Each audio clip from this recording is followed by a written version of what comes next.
The view screen of the USS Enterprise D displayed the serene beauty of the Calendra Nebula, its amber and crimson gases swirling in patterns that had captivated astronomers for generations. Captain Jean-Luc Picard stood on the bridge, hands clasped behind his back, observing the celestial phenomenon with the quiet appreciation of a man who had spent decades among the stars. The Enterprise had been charting the nebula's unusual subspace properties for 3 days, and each scan revealed new mysteries about the fabric of space-time itself. "Captain," Lieutenant Worf announced from Tactical, his deep voice cutting through the bridge's ambient hum. "I am detecting an unusual energy signature, bearing 27 Mark V, approximately 40,000 kilometers off the port bow." Picard turned sharply. On screen, the nebula disappeared, data replaced by a swirling vortex of multicolored light that seemed to tear reality itself. The phenomenon pulsed with energy readings that made the bridge instruments scream warnings. Data's fingers flew across his console at inhuman speed, golden eyes narrowing as he processed the impossible information streaming across his displays. "Captain, I am reading a massive dimensional breach," Data reported, his android voice carrying an edge of fascination. "The energy signatures do not correspond to any known spatial anomaly in our database. The rift appears to be intersecting multiple quantum realities simultaneously." "Could it be a Romulan weapon?" Picard asked, his tactical mind already considering threats. "Or perhaps an experiment gone wrong?" "Unlikely, sir," Data replied. "The energy matrix is unlike anything in Federation records. However, I am detecting what appears to be a teleportation beam within the breach, primitive by our standards but operating on principles I have never encountered." The rift suddenly expanded and 5 distinct energy signatures erupted from its center. The bridge lighting flickered as power fluctuated throughout the ship. "Reading 5 humanoid life signs," Worf reported, already raising shields. "They are materializing in Transporter Room 3. Picard's jaw tightened. Uncontrolled materialization aboard his ship was a security nightmare. "Security teams to Transporter Room 3. Yellow alert." He touched his comm badge. "Picard to Transporter Room, report." Chief O'Brien's voice crackled back, tinged with confusion. "Sir, we've got 5 individuals here. They just appeared on the pad without transport. Our systems didn't activate. Captain, they're wearing some kind of armor or environmental suits. Colored suits.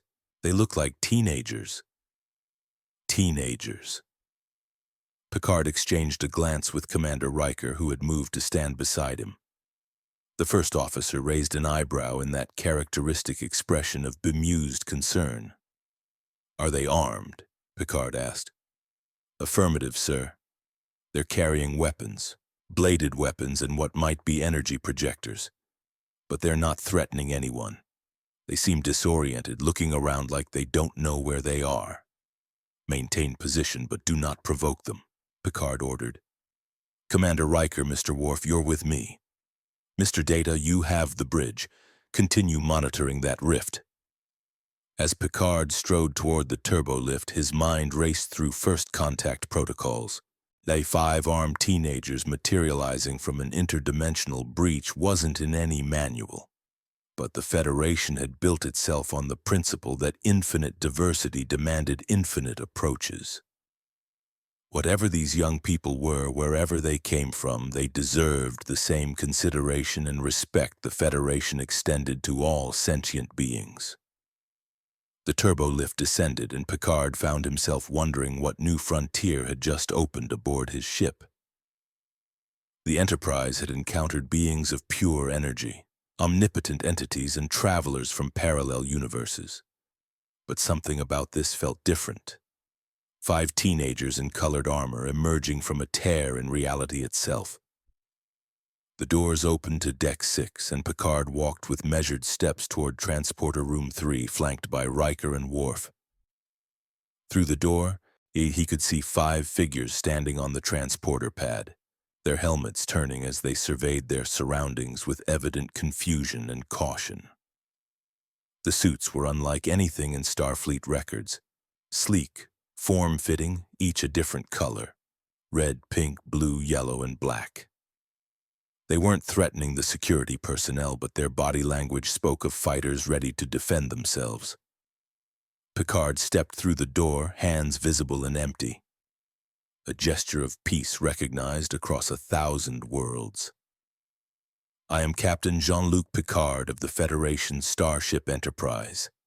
You are not prisoners here, but we need to understand what has happened. Can you understand me?" The figure in red stepped forward and reached up to his helmet. There was a flash of light, and the helmet disappeared in a shimmer of energy, revealing a young man with dark hair and earnest eyes, perhaps 17 or 18 years old. His expression showed surprise, wariness, and something Picard recognized immediately: the burden of responsibility that came with leadership. "I'm Jason," the young man said, his voice steady despite the obvious shock of his situation. "Jason Lee Scott. These are my friends, my team. We're the Power Rangers." He gestured to his companions, who were also demorphing, their helmets vanishing to reveal 4 more teenagers, each looking as overwhelmed as they were determined. "We don't know how we got here, but we're not a threat. We protect people, we fight evil, that's what we do." Picard studied the 5 young faces before him and saw something that transcended species, culture, or even dimension: warriors bound by purpose and trust. And if you want to see more characters enter different universes, hit that subscribe button and drop the name of a character and the universe you'd want to see them in down in the comments below. To boldly go where no one has gone before. "Then perhaps," Picard said carefully, "we have much to discuss. Welcome aboard the Enterprise, Power Rangers. I believe your arrival here is no accident, and together we will discover why the universe has brought us together." The observation lounge had become an impromptu meeting ground between 2 very different philosophies of heroism. Captain Picard sat at the head of the conference table, fingers steepled in his characteristic gesture of thoughtful contemplation. Counselor Deanna Troi occupied her usual position to his right, her empathic senses working overtime to process the emotional signatures of their unexpected guests. Commander Riker, Lieutenant Commander Data, and Chief Medical Officer Beverly Crusher completed Starfleet's delegation. Across from them sat 5 teenagers who had saved their world countless times, still wearing their civilian clothes: Jason in a red shirt and jeans, Kimberly in pink, Billy in blue with his glasses reflecting the starlight streaming through the viewport, Trini in yellow, and Zack in black, and they looked impossibly young to carry the weight Picard sensed upon their shoulders. "Let me ensure I understand correctly," Picard began, his voice measured and diplomatic. "You are teenagers from Earth, our Earth approximately 400 years in our past, who have been chosen by an interdimensional being named Zordon to defend your planet against an evil sorceress named Rita Repulsa." "That's right," Jason confirmed, leaning forward with the earnest intensity of youth.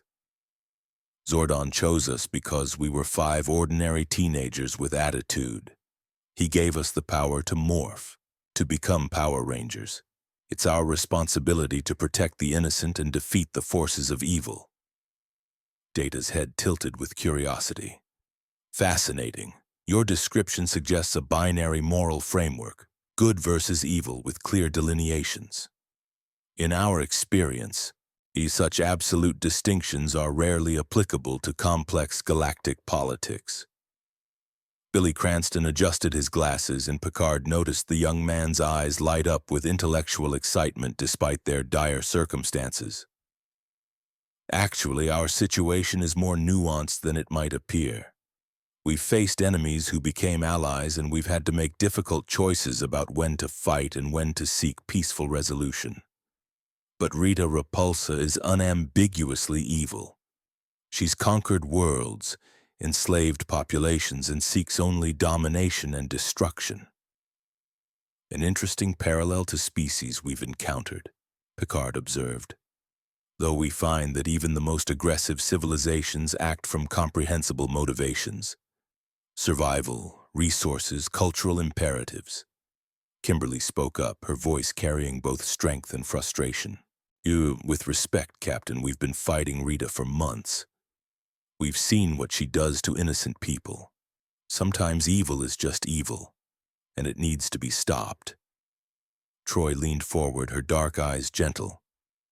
I sense deep conviction in all of you, and genuine compassion. You care deeply about protecting others, but I also sense confusion and concern about your current situation. Zack nodded, his usual humor subdued by their circumstances. That's putting it mildly. One second we're in the command center, the next we're on a starship 400 years in the future. No offense, but this is seriously messed up. The temporal displacement is actually the least concerning aspect, Data interjected. Your presence here represents a dimensional breach of extraordinary magnitude. When you materialized, you brought with you energy signatures that do not exist in our universe. Beverly Crusher had been studying her medical tricorder, and she set it down with a bemused expression. I've been scanning all of you since you entered this room. Your physiologies are human, completely normal teenage humans, but when you mentioned morphing, I detected residual energy signatures in your cellular structure. It's like your bodies have been imprinted with some form of exotic radiation that doesn't interact with normal matter. The morphing grid, Billy said immediately, his scientific mind engaging. It's an interdimensional energy field that Zordon taps into to give us our powers. When we morph, we're channeling that energy through our power coins. He pulled a small golden coin from his pocket, emblazoned with a triceratops symbol. The grid exists outside normal space-time, which is probably why your instruments are reading unusual signatures. Data's eyes widened fractionally, the android equivalent of profound excitement. May I examine that device? Billy hesitated, looking to Jason, who nodded. The Blue Ranger handed his power coin to Data, who held it with reverence typically reserved for archaeological treasures. Remarkable. The molecular structure is constantly shifting, phasing in and out of our dimensional framework. It is simultaneously here and not here. Riker leaned back in his chair, stroking his beard. So you're telling us that you 5 teenagers have access to technology that allows you to tap into interdimensional energy, transform into enhanced warriors, and summon giant robots. Zords, Trini corrected quietly. They're called Zords, biomechanical constructs that draw power from the morphing grid. And yes, we can combine them into the Megazord when facing large-scale threats.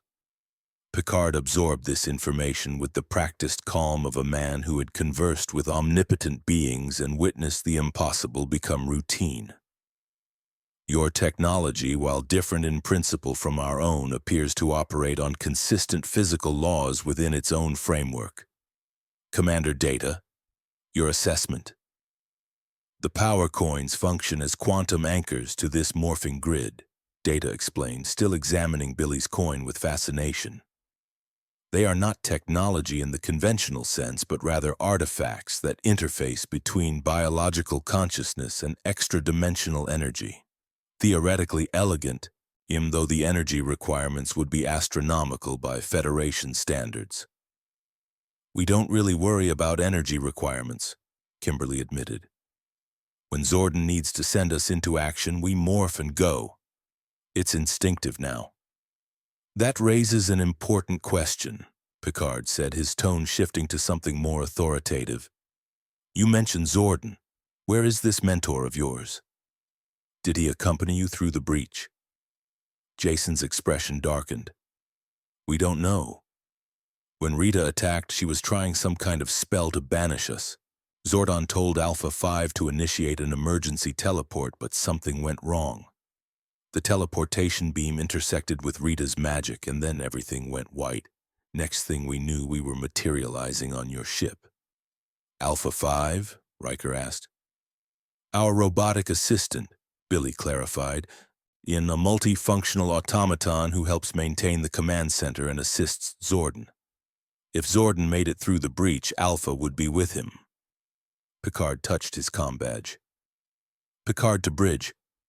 Mr. Data, are there any other life signs or energy signatures associated with the dimensional breach?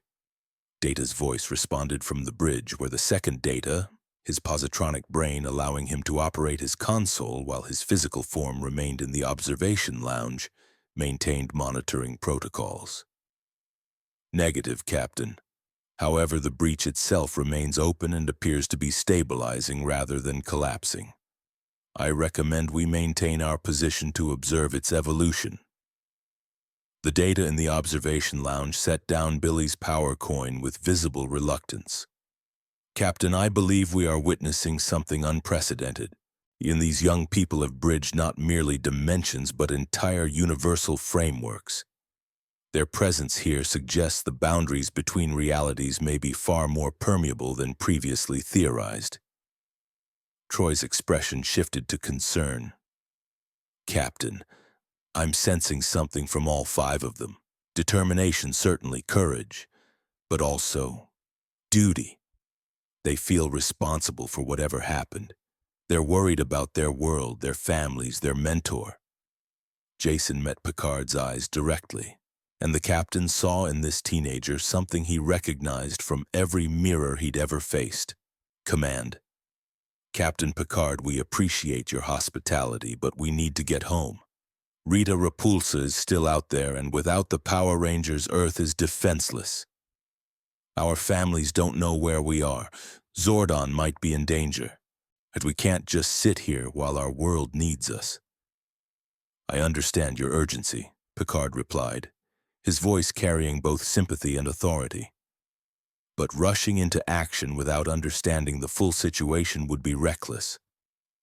The dimensional breach that brought you here could have far-reaching consequences for both our universes. We need to understand what happened and why before we can safely return you home. And if Rita follows us through? Kimberly asked, her question cutting to the heart of the matter. Picard allowed himself a slight smile. Then the Enterprise and the Power Rangers will face her together. But first, we must understand the nature of the threat and the opportunities before us. Mr. Data, work with Billy to analyze the dimensional breach and the morphing grid technology. Dr. Crusher, ensure our guests are medically cleared and assigned quarters. Commander Riker, coordinate with our new arrivals to establish a tactical assessment of this Rita Repulsa and her capabilities. He stood, and the Rangers rose with him, their discipline evident even in this simple gesture. You are not prisoners here, nor are you merely guests. You are potential allies facing an unprecedented situation. The Federation was built on the principle that infinite diversity in infinite combinations produces infinite strength. Perhaps the universe brought us together for a reason. Jason extended his hand, and Picard shook it, a gesture that transcended centuries and dimensions. Thank you, Captain. We're ready to work with you. As the Rangers filed out with their Starfleet escorts, Picard remained in the observation lounge, and gazing out at the Calendra Nebula where the dimensional rift still pulsed with otherworldly light. Troy approached him quietly. You're concerned, she observed. 5 teenagers, Picard said softly, bearing responsibilities that would challenge the most seasoned Starfleet officers. They speak of good and evil with absolute conviction, Counselor. In our universe, such certainty is often the harbinger of tragedy. But you also sensed something else in them, Troy replied. I felt it too. They're not naive, Captain. They've faced darkness and chosen to be light. That's not childish idealism, that's evolved wisdom. Picard nodded slowly. Indeed. And I suspect before this matter is resolved, we will all be tested in ways we cannot yet imagine. Engineering had become the epicenter of controlled chaos. Lieutenant Commander Geordie LaForge stood beside his workstation, his visor processing a kaleidoscope of energy signatures that defied conventional physics. Beside him, Billy Cranston operated a tricorder with surprising proficiency for someone encountering 24th century technology for the first time. While data monitored multiple displays simultaneously, his positronic brain working through theoretical frameworks that would have taken human scientists months to formulate. "This is incredible," Billy breathed, adjusting the tricorder's scanning frequency. "Your technology is so elegant. Everything integrated through these optical data networks powered by a matter-antimatter reaction regulated by dilithium crystals. It's like you've created a perfect symphony of energy management." Geordie grinned. "Coming from someone who channels interdimensional energy through a coin, I'll take that as a serious compliment. Now show me again what happens when you morph." Billy held up his power coin, the Triceratops symbol gleaming under engineering's lights. "The coin is more than just a device. It's a key. When I call on the morphing grid, the coin attunes my biosignature to a specific frequency within the grid. The transformation is instantaneous, at least from my perspective.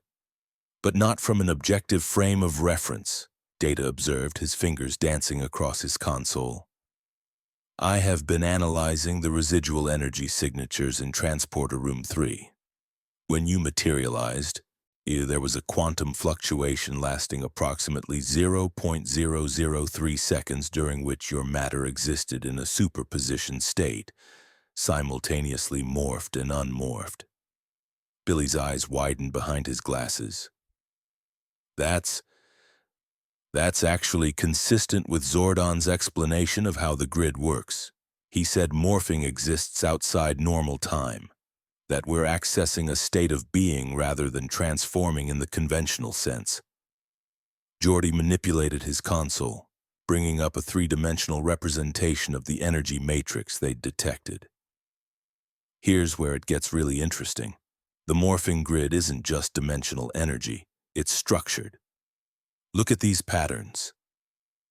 The holographic display showed intricate geometric formations, crystalline structures of pure energy that seemed to flow and reconfigure while maintaining perfect mathematical symmetry. "Fractal architecture," Data noted with evident fascination. "The energy patterns repeat at every scale, from quantum to macro. It is extraordinarily efficient. Federation technology operates on similar principles, but the morphing grid achieves integration we have only theorized."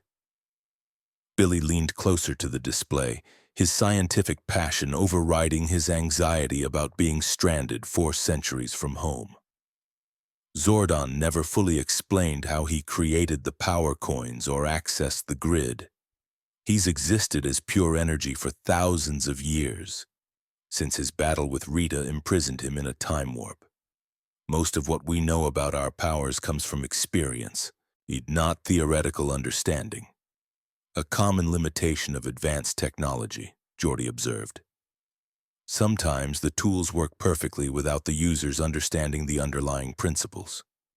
But we're going to need that understanding if we're going to send you home safely." "Agreed," Data said. "Billy, with your permission, I would like to run a detailed scan while you morph. Non-invasive, I assure you. I wish to observe the quantum interactions in real time." Billy glanced around engineering, where several crew members were watching with poorly concealed curiosity. "Will it be safe? I don't want to accidentally blow up your ship." "The warp core containment field will protect the critical systems," Data assured him. "And our structural integrity field can withstand considerable exotic energy discharge. Please, proceed when ready." Billy stepped into a clear area that Geordie had hastily designated as the observation zone. He held his power coin aloft, and for a moment he looked exactly like what he was. A teenager about to do something extraordinary that he'd done hundreds of times before. It's morphin' time, Billy called out, his voice carrying the ritual words with perfect confidence. Triceratops. The transformation was instantaneous and spectacular. Blue light erupted from the power coin, enveloping Billy in a maelstrom of energy that Data's sensors registered across every spectrum simultaneously. For the briefest moment, Billy existed in multiple quantum states, and then the light coalesced into the sleek blue armor of the Blue Ranger, complete with helmet and all integrated systems. The engineering crew burst into spontaneous applause. Data's eyes were locked on his display, processing terabytes of information. Extraordinary. During the morphing sequence, you briefly existed in 7 different dimensional planes simultaneously. The energy transfer was exactly 1.21 gigawatts, drawn from a source I cannot locate within our observable universe.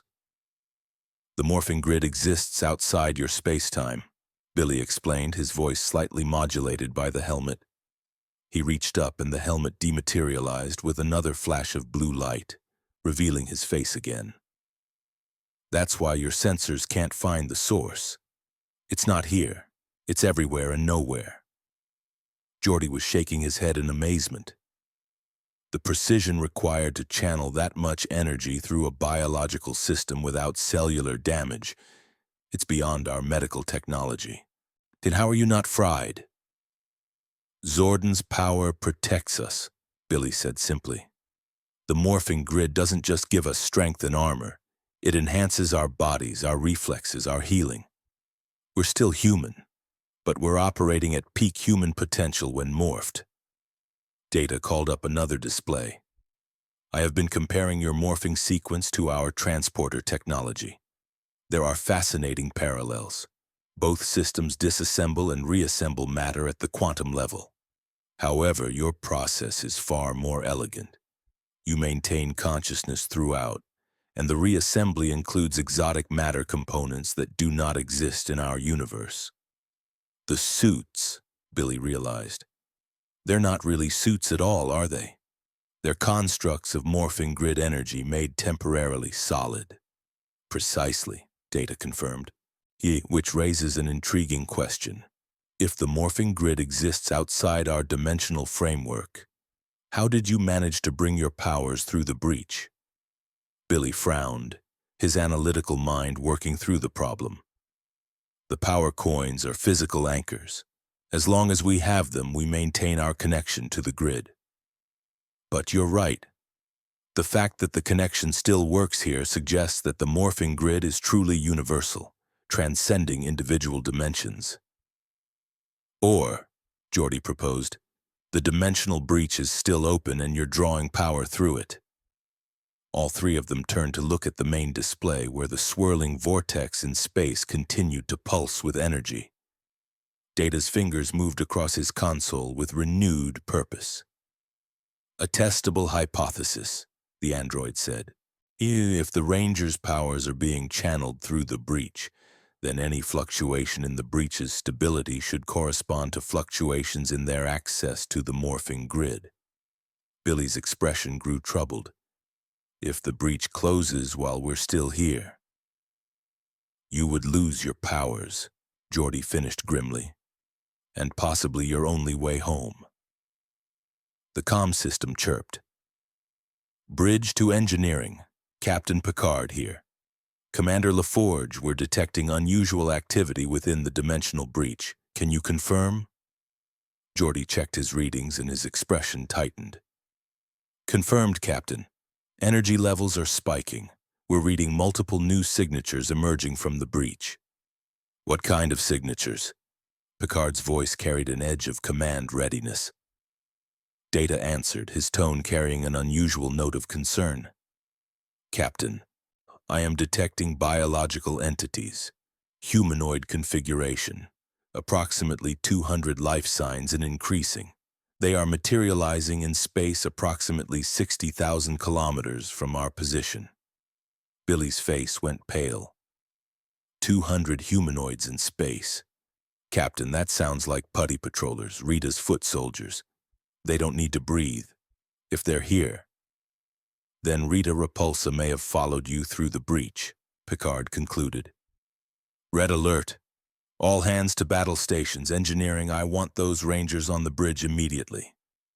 As the alert klaxons began to wail, Billy looked at Geordi and Data with an expression mixing apology and determination. I'm sorry. We brought this to you. Geordi clapped him on the shoulder. Hey, we're Starfleet. Dealing with the unexpected is kind of our thing. Come on, let's get you to the bridge.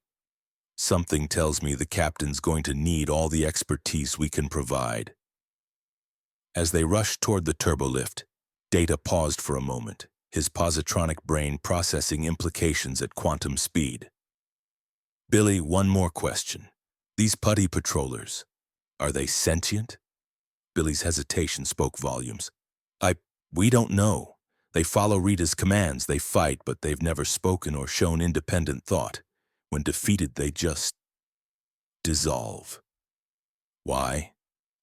Because, Data said quietly as they entered the turbolift, if they are sentient beings enslaved by this Rita Repulsa, then the moral calculations of this encounter have become significantly more complex.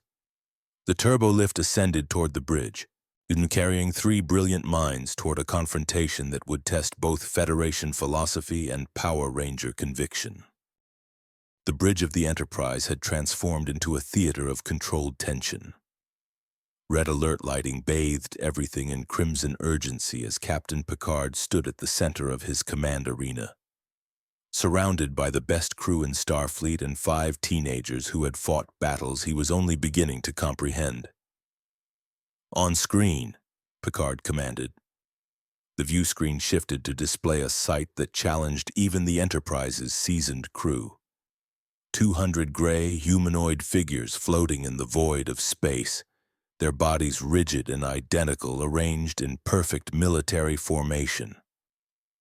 Behind them, the dimensional breach pulsed with malevolent energy, and something else was emerging. A larger figure, feminine in silhouette, wreathed in crackling magical energy. Magnify, Riker ordered from his position beside the captain's chair. The image zoomed in, and several bridge officers gasped.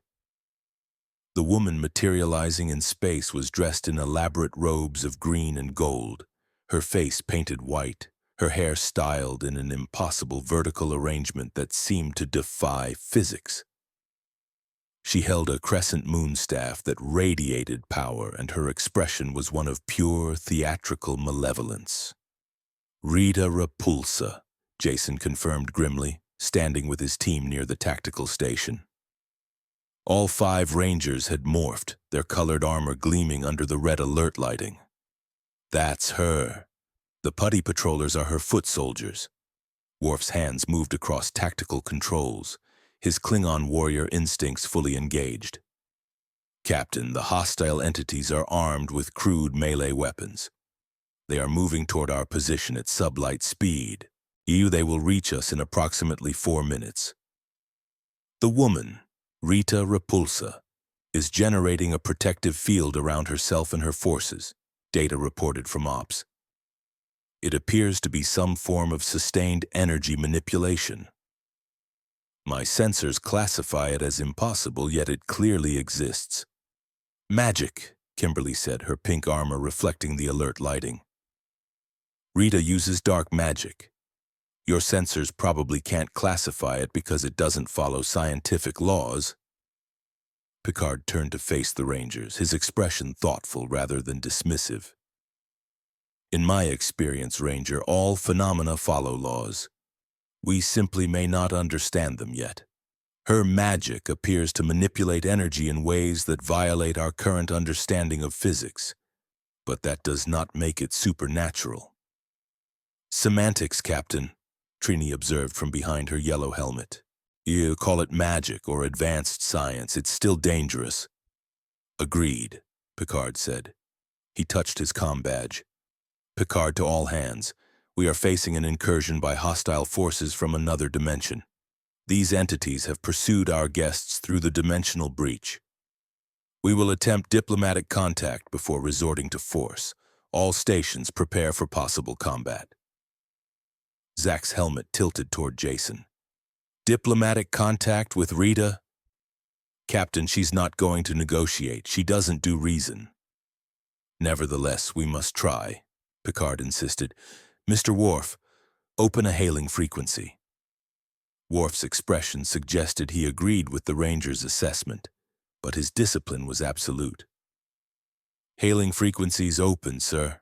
Picard straightened, assuming the diplomatic bearing that had resolved conflicts across a dozen sectors.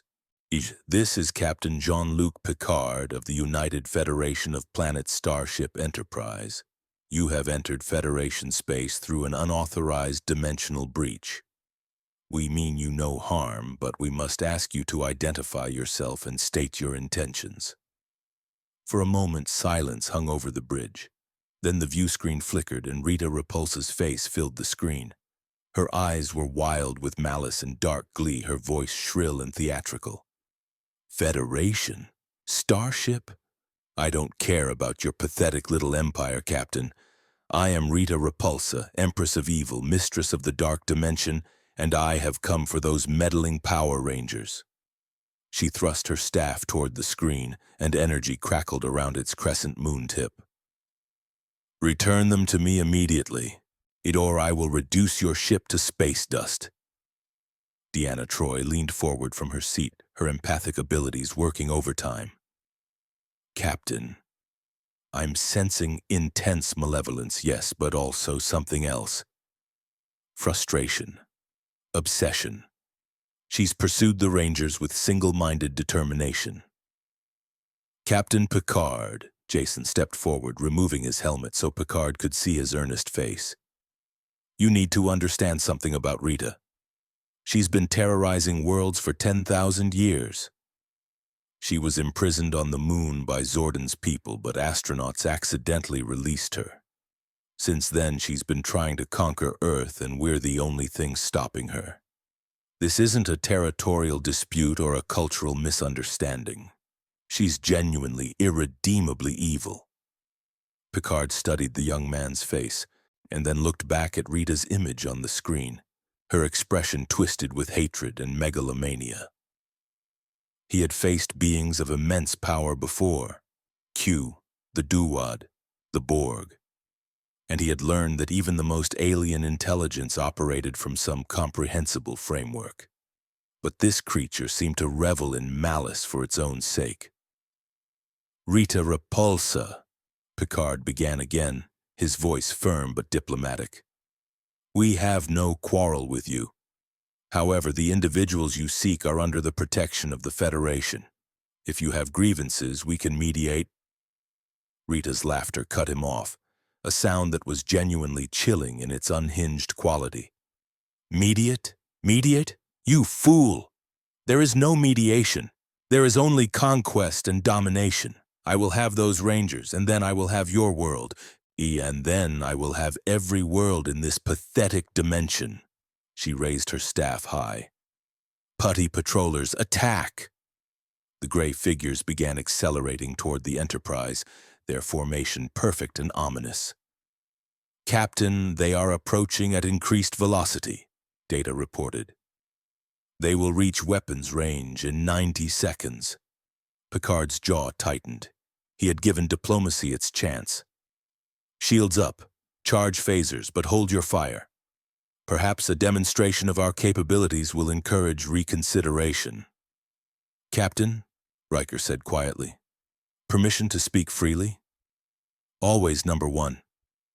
These putty things, if they're anything like what the Rangers have described, they're not going to be intimidated by our shields, and Rita doesn't seem like the type to back down from a show of force. Billy had moved to a science station, and where he was examining the sensor data with practiced efficiency. Commander Riker is right, Captain. Putties are relentless. They'll keep coming until they're destroyed or Rita recalls them. They don't feel pain, they don't retreat, and they don't question orders. They sound like Borg drones, Worf observed, his hands poised over weapons controls. Are they sentient? Picard asked, the question carrying enormous moral weight. Do they have consciousness, free will? The Rangers exchanged glances. Finally, Jason answered, "We don't know, Captain. We've never been able to communicate with them. When we destroy them in battle, they just turn into clay and dissolve.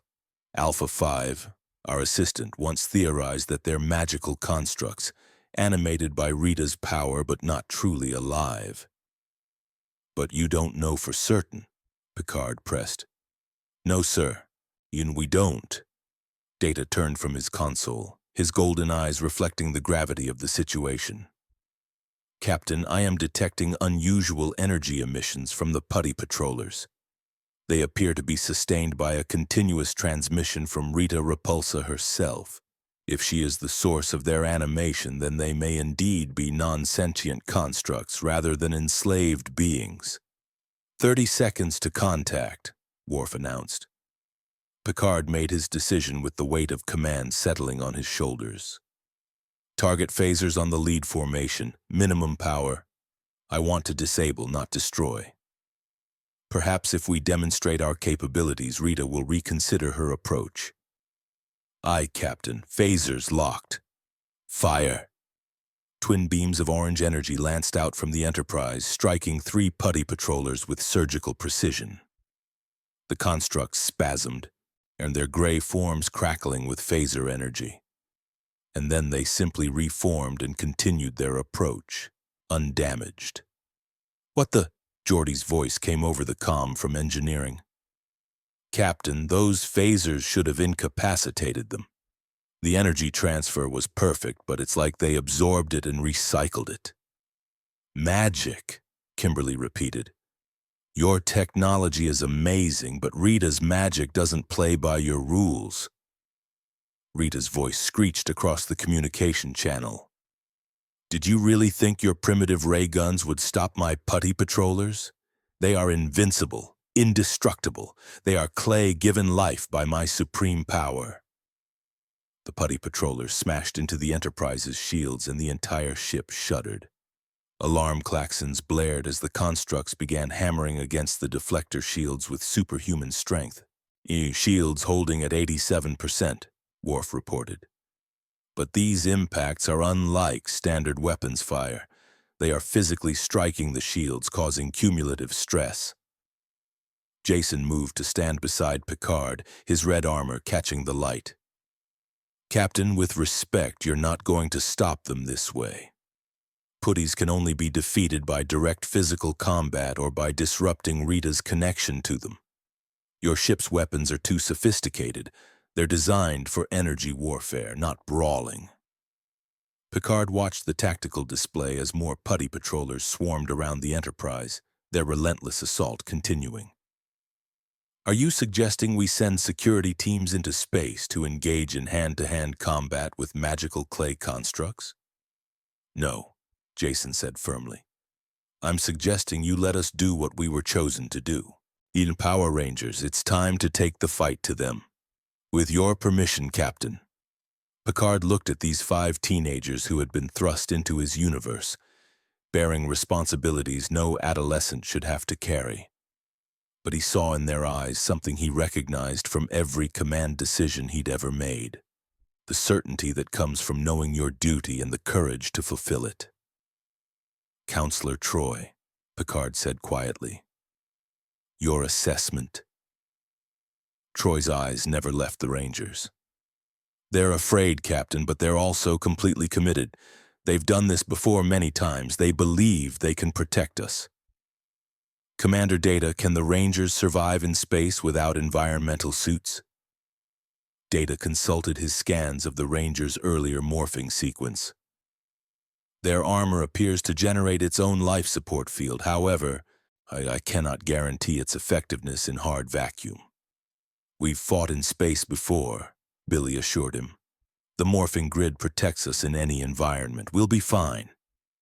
Picard stood, his decision made. "Very well. Mr. Worf, prepare to drop shields in Transporter Room 3 for a 10-second window. Commander LaForge, prepare to beam the Rangers into space, tactical formation around the ship. Rangers, you will engage the putty patrollers and attempt to repel their assault. We will maintain transporter lock on your position and retrieve you immediately if you signal distress."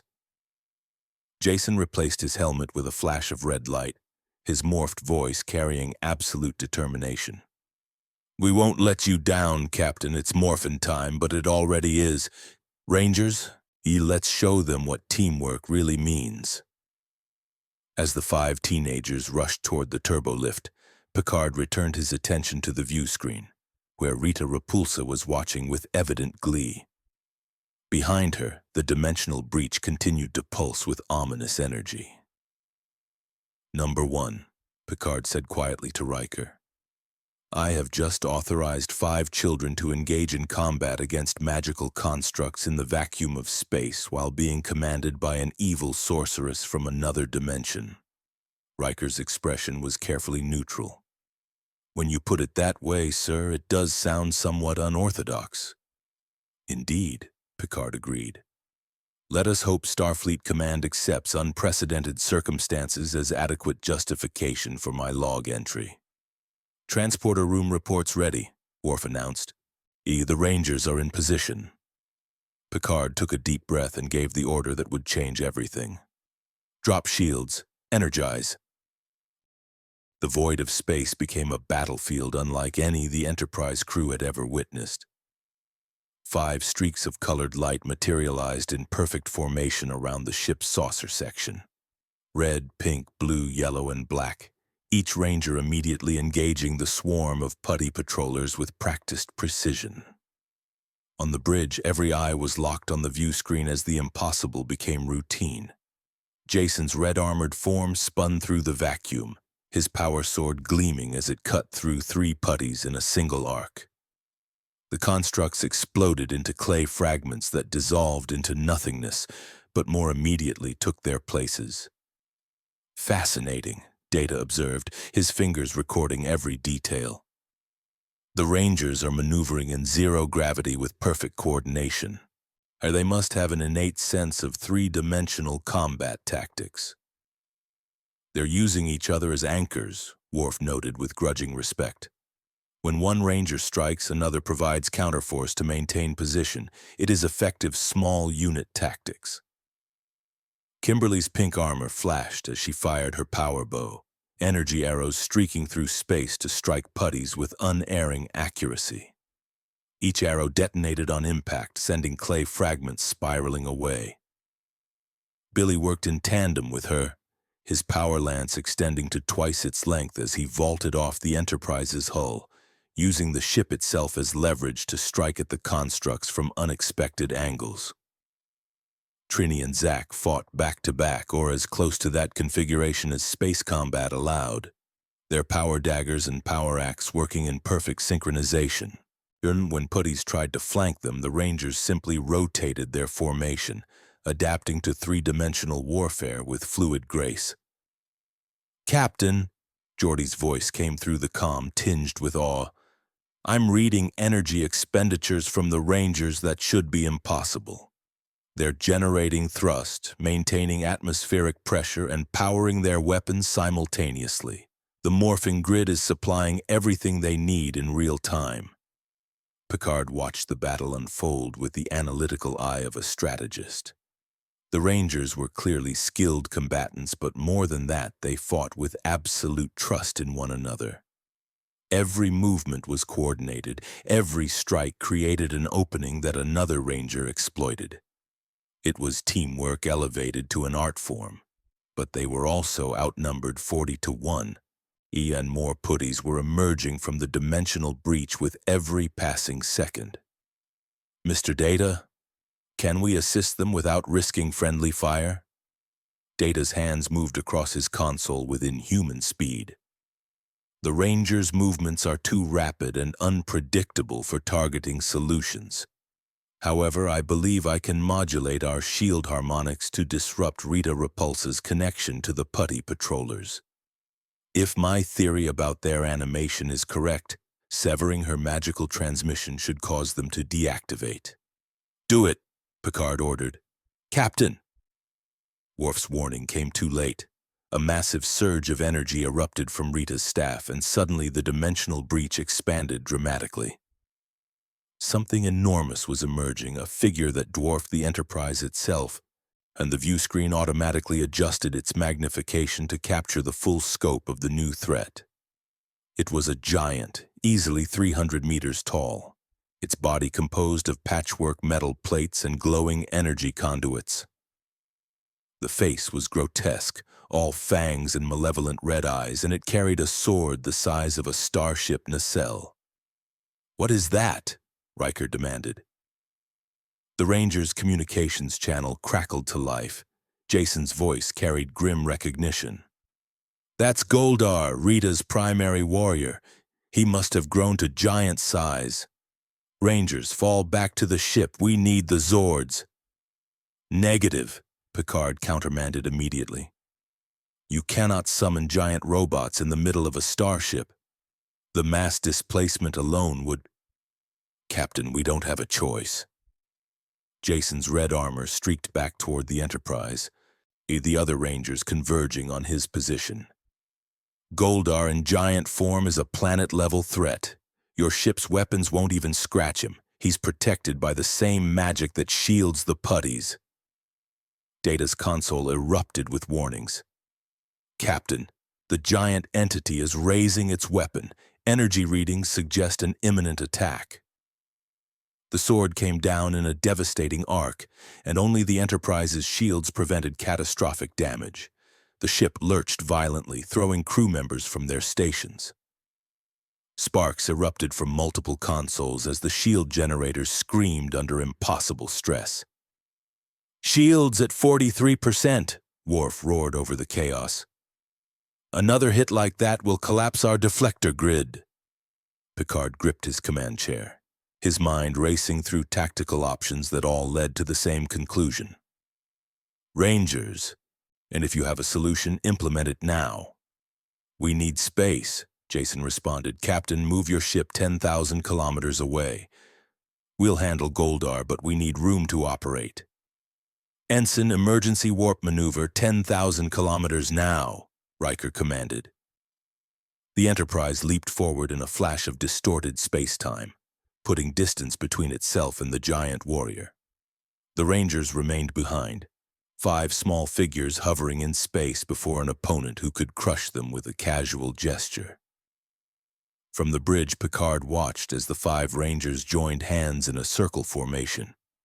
Their armor began to glow, energy building around them in a spectacular display that made the ship's sensors scream warnings about power levels that shouldn't exist. "We need Dinozord power now," Jason's voice echoed across the comm channel. And suddenly the dimensional breach erupted with new energy. 5 massive shapes emerged from the rift, each one a biomechanical marvel that combined prehistoric majesty with advanced technology. A Tyrannosaurus, its red armor plating gleaming with power. A pterodactyl, pink wings spread wide enough to cast shadows across continents.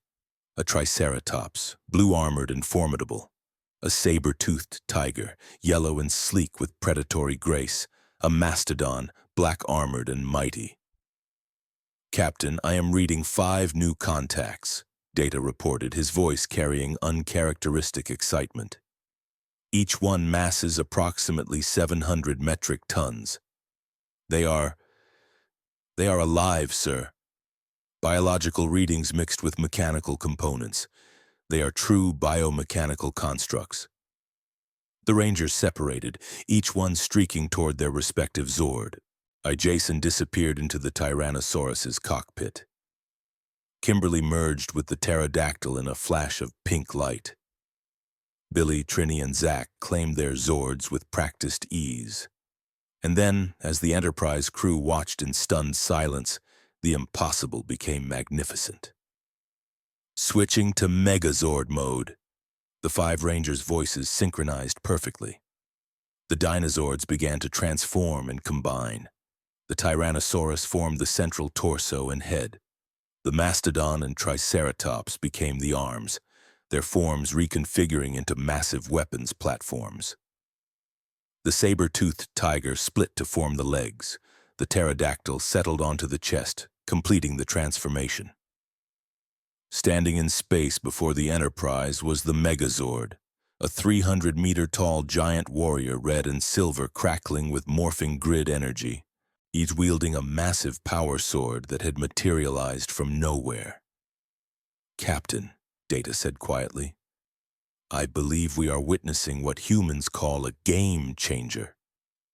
Goldar roared, a sound that somehow transmitted through the vacuum on Rita's magical frequency. The golden giant raised its sword and charged. The Megazord stood its ground, assumed a combat stance, and met the charge head-on. The two titans clashed in a display of power that sent shockwaves rippling through space itself. The Megazord's power sword met Goldar's blade in a shower of sparks and energy discharge that momentarily blinded the Enterprise's sensors. Blow after blow rained down as the two giants engaged in combat that belonged in myth rather than science. "This is extraordinary," Picard breathed, rising from his command chair to stand before the view screen. "Counselor, what are you sensing from the Rangers now?" Troy's expression was one of wonder. "Unity, Captain, perfect synchronization. It's as if the five of them have become one consciousness, moving and thinking as a single entity. The trust required to achieve that level of coordination It's beautiful." The Megazord spun, using Goldar's momentum against him, and delivered a devastating kick that sent the Golden Warrior tumbling through space. Before Goldar could recover, the Megazord charged, its power sword glowing with accumulated energy. "Cranial laser!" The Ranger's unified voice commanded, and beams of energy erupted from the Megazord's head, striking Goldar and forcing the creature back toward the dimensional breach. But Rita Repulsa wasn't finished. Her shrill voice cut across all frequencies. "You think you've won, Rangers? You've only made this more interesting. Goldar, fall back. We have what we came for." "What does she mean?" Riker demanded. "What could she possibly have gained from this?" Data's console erupted with new warnings, and the android's expression shifted to something approaching alarm. "Captain, I am detecting massive energy fluctuations in the dimensional breach. Rita Repulsa has been channeling power throughout the entire battle. The breach is no longer stable.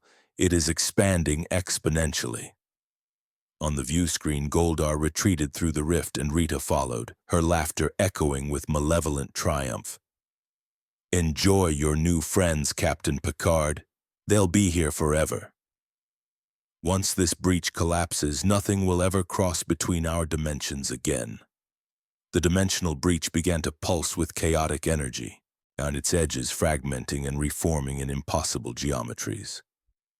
"She's sealing the breach," Billy's voice came through, the Megazord standing motionless as the Rangers processed the implications. "If it collapses completely, we'll never get home." "Mr. Data, can we stabilize it?" Picard demanded. "Negative, Captain. The energy levels are beyond our capacity to contain. The breach will collapse in approximately 90 seconds. Jason's voice carried the weight of impossible choice. "Captain Picard, we need to decide. We can try to go through the breach now while it's still open, or we stay and it closes forever. But there's no guarantee we'll survive the passage. Rita's destabilized it deliberately. It could tear us apart." Picard's mind worked at quantum speed, weighing variables and moral implications. "Rangers, even if you go through and the transit kills you, you've accomplished nothing. If you stay, you're stranded in our universe, but you're alive and you can continue to protect people." "But not our people." Kimberly's voice was tight with emotion. "Not our families. Not our world." "Captain," Troy interjected, "I'm sensing something from the breach. It's not just Rita's magic that's destabilizing it. There's another consciousness trying to reach through. It feels ancient, wise, protective." "Zordon," all 5 Rangers said simultaneously. The Megazord separated back into individual Dinozords, and the Rangers emerged from their cockpits, floating in space before the collapsing breach. A beam of pure white light erupted from the rift's center, and a face appeared in the energy.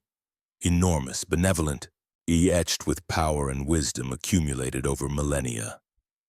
Rangers, the voice of Zordon resonated across all frequencies, bypassing technology to speak directly to minds and hearts. The breach cannot be saved. Rita's magic has poisoned its foundations. You cannot return home through this passage. Zordon, Jason's voice broke with emotion. We can't just abandon Earth. Without us, Rita Repulsa is returning to our dimension. Zordon interrupted, his voice gentle but firm. And I am not without power, young Jason. I have already begun preparing new Rangers to defend Earth in your absence. The legacy you have built will continue. New Rangers? Billy asked. But the power coins are with you as they should be, Zordon confirmed. I have other coins, other powers held in reserve for precisely such contingencies. Earth will be protected, my champions. But you have been chosen for a different purpose now. This universe, this Federation faces threats you cannot imagine. And they will need Power Rangers. Picard stepped forward, though Zordon couldn't see him through the communication. I am Captain Jean-Luc Picard. If the Rangers remain in our universe, they will have the full support and protection of the United Federation of Planets. They will not be abandoned or exploited. I sense your sincerity, Captain, Zordon replied, and Picard felt the weight of that ancient gaze somehow reaching across dimensions to measure his soul. You are a warrior of principle, a guardian of ideals. My Rangers could learn much from you, as you could learn from them. Perhaps this is not the disaster Rita believes it to be. Perhaps this is destiny unfolding as it should. Destiny? Trini's voice was small, vulnerable. Zordon, we're just teenagers. We miss our families. We miss home. I know, Trini, and I am sorry. The path of a Power Ranger has always required sacrifices greater than any should bear. But you are not just teenagers. You are heroes who have saved your world 100 times over. And now, you have the opportunity to save countless worlds you've never known.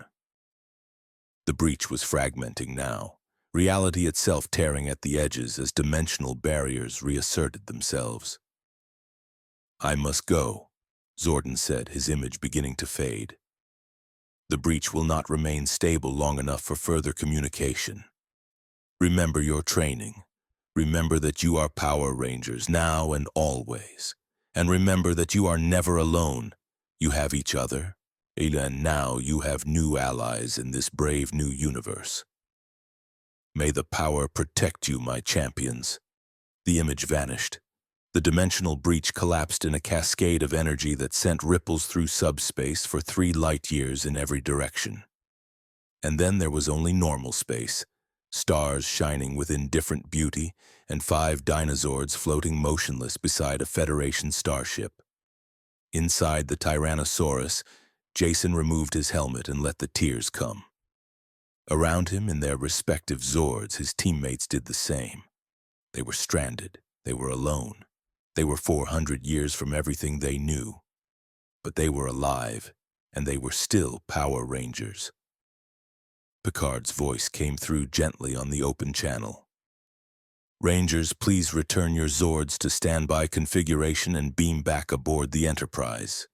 We have much to discuss, and I suspect you could all use a hot meal and time to process what has happened. Welcome to the 24th century. Welcome to the Federation. Welcome home. The observation lounge had been transformed into an impromptu cultural exchange venue. Picard sat at the head of the table, flanked by his senior staff, while the 5 Rangers occupied the opposite side.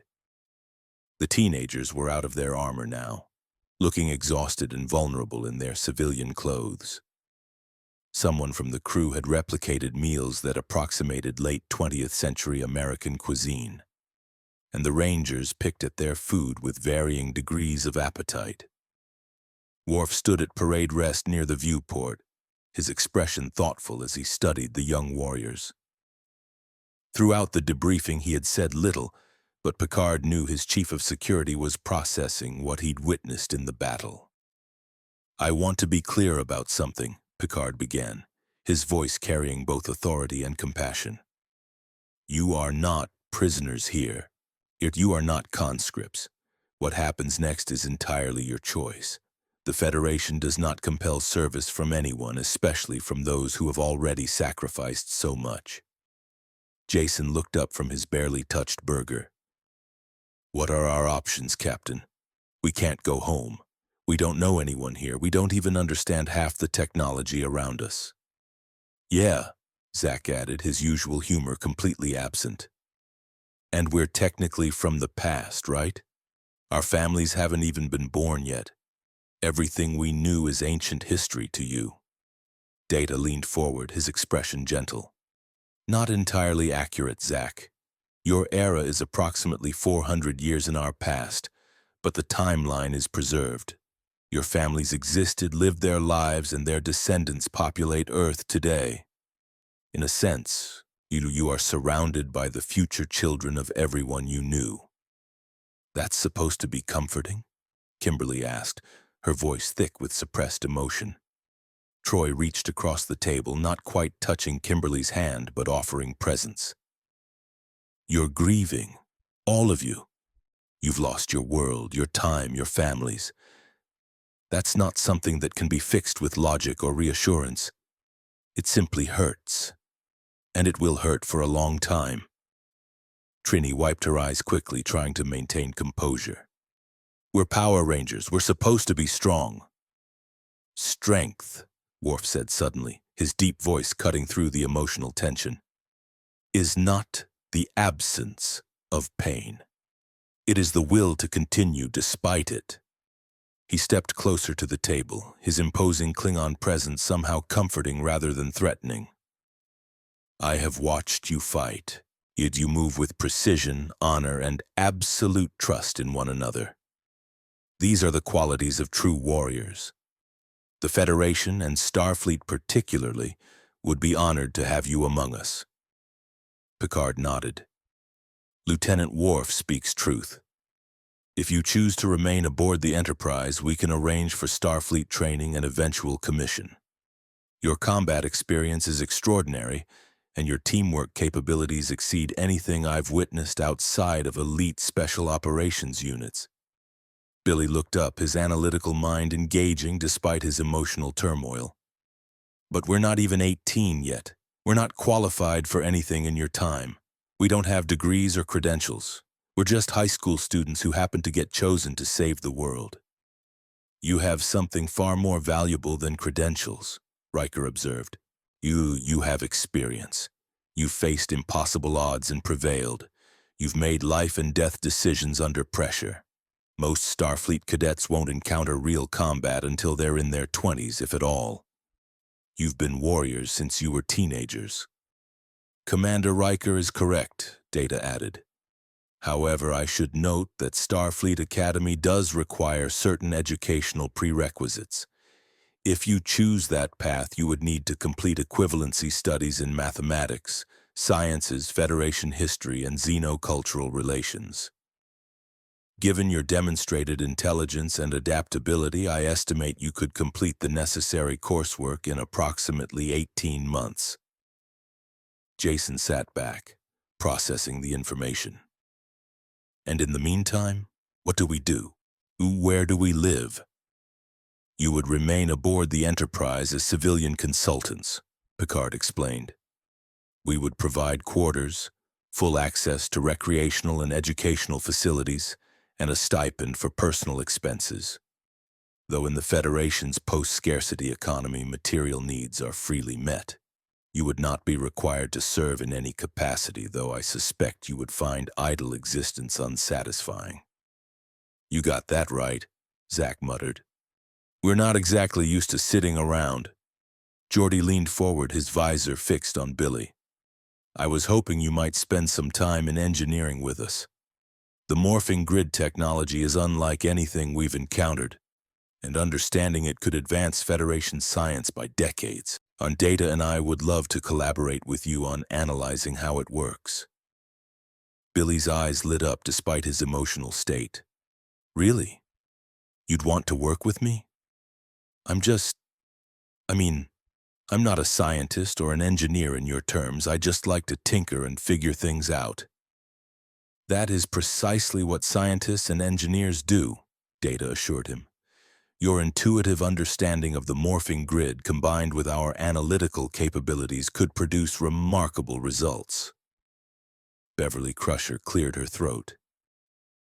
I'd also like to run some comprehensive medical scans if you're willing. Not as test subjects, she added quickly, seeing their expressions. But the morphing grid's effects on your physiology are fascinating from a medical standpoint. Understanding how it enhances your capabilities without damaging your bodies could revolutionize our approach to bioenhancement. And I would be honored to spar with you in the holodeck, Worf added, and there was genuine respect in his voice. Your martial arts techniques are formidable. I have trained in Klingon combat arts, Federation tactical protocols, and various alien fighting styles. An exchange of knowledge would benefit us both.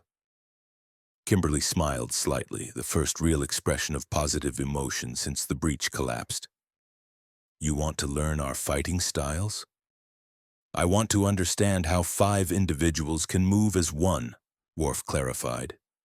Klingon warriors fight with honor and courage, but your level of coordination is something I have only seen in telepathic species. And the tactical applications are significant. Trini looked at Picard directly. Captain, if we stay, and I think we have to because what else can we do? What happens when you encounter situations where the Prime Directive applies? We heard you mention it earlier. We know it means you don't interfere with developing civilizations, but that's not how we were trained. Zordon taught us to protect the innocent always.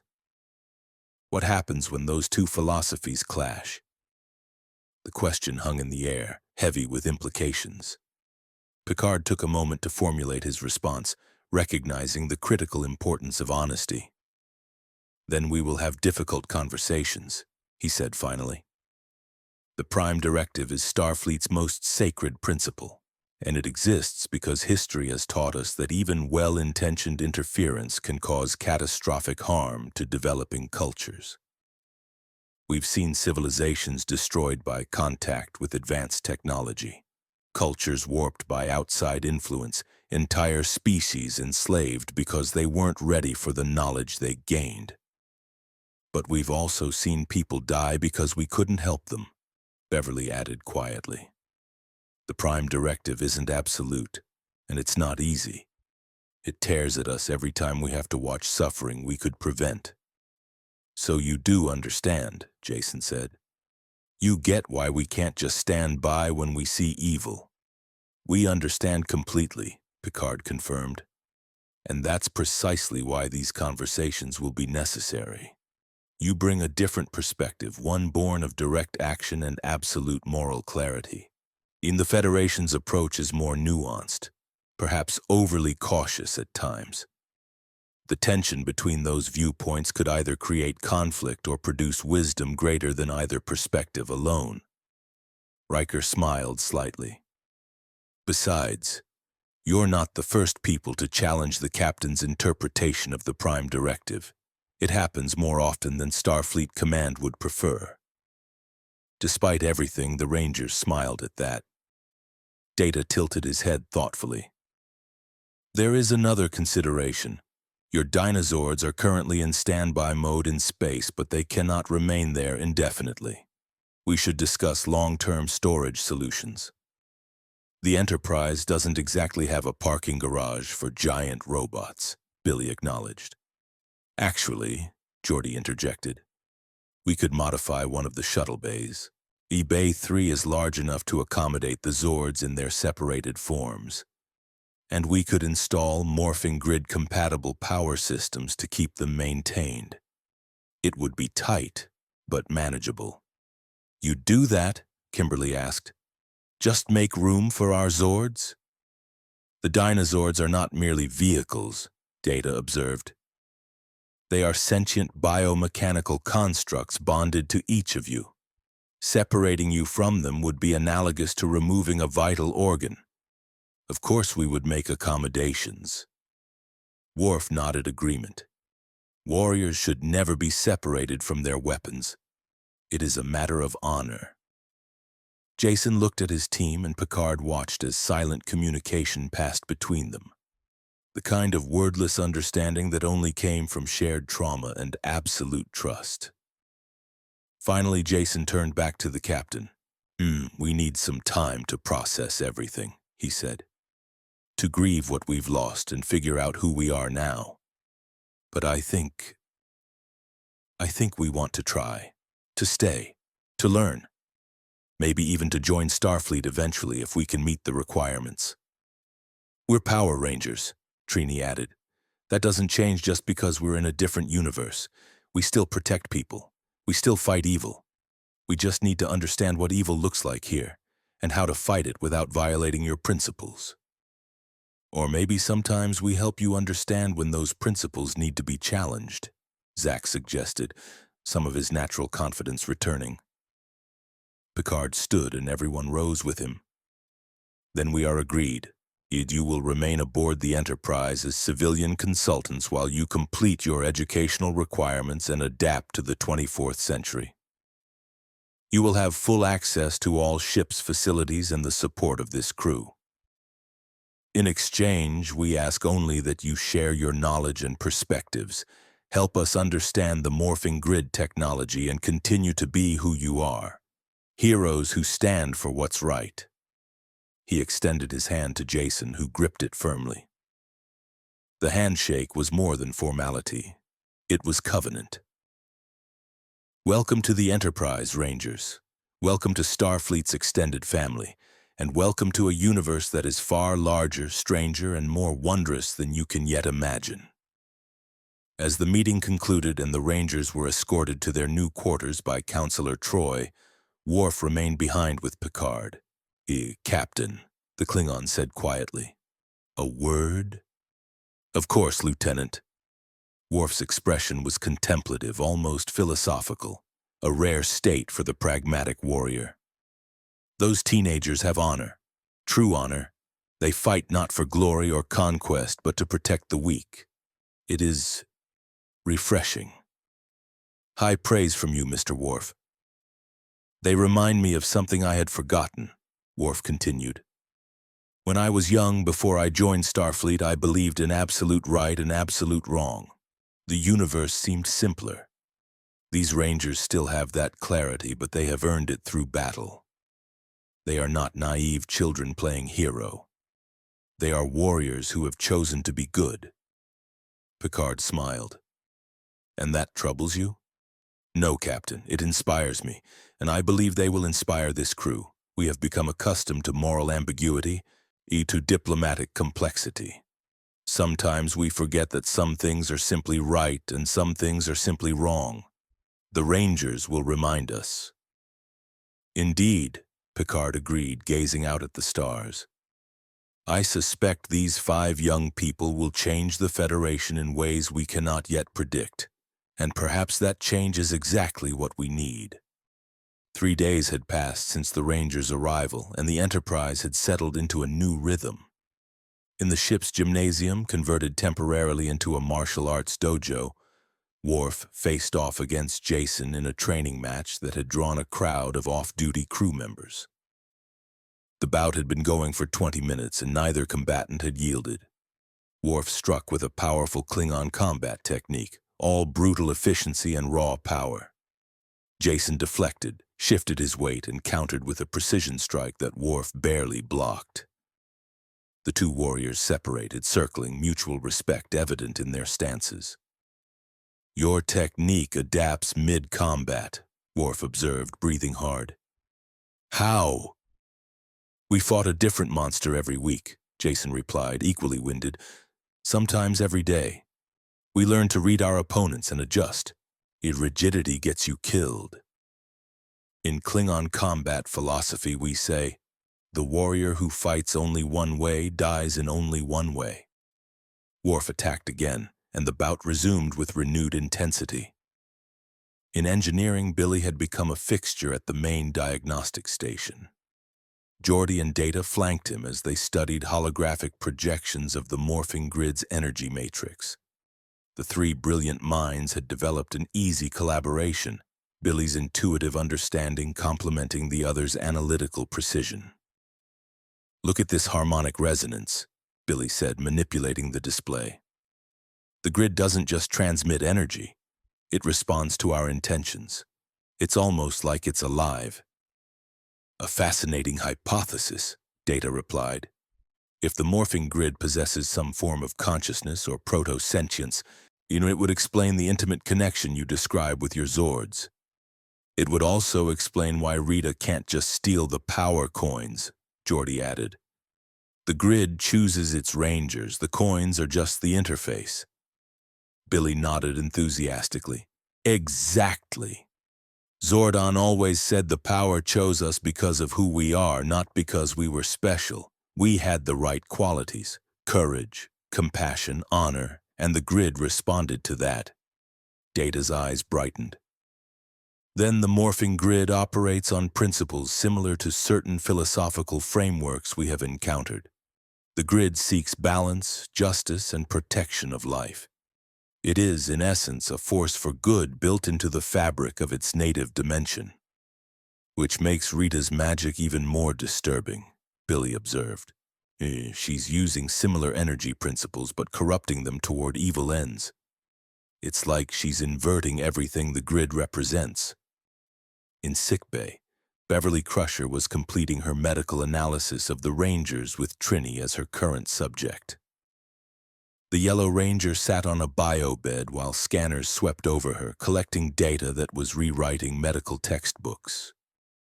"Your cellular structure is remarkable," Beverly explained, showing Trini the readouts. "The morphing grid has fundamentally altered your DNA at the quantum level.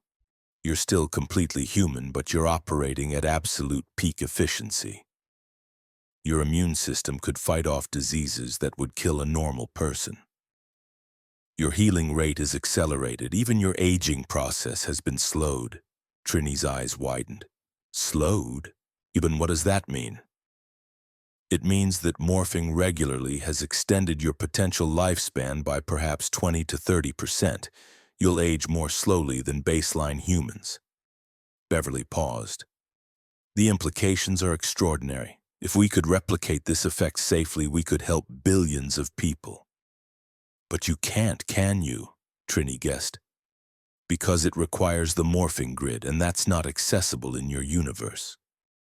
"Perhaps not yet," Beverly said. "But understanding the principles might let us develop alternatives. Medicine isn't about copying what works. It's about learning why it works and applying those lessons in new ways." On the bridge, Kimberly sat at an auxiliary station, learning basic navigation protocols from Ensign Ro Laren.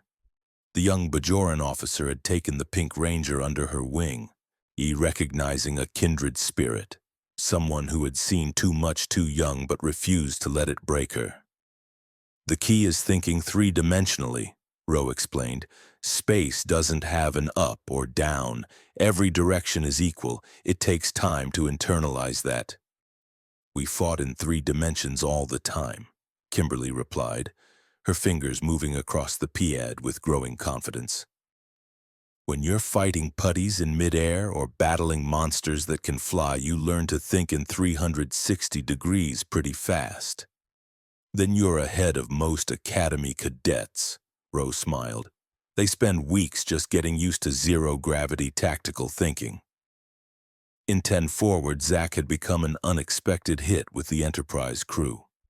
His natural charisma and humor made him a favorite storytelling presence, and he'd been regaling a group of junior officers with tales of Power Ranger battles, though he carefully edited out the most traumatic elements.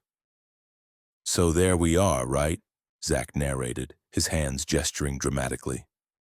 "Giant mantis monster shooting energy blasts from its eyes, and Billy's Zord gets frozen in ice. Completely immobilized.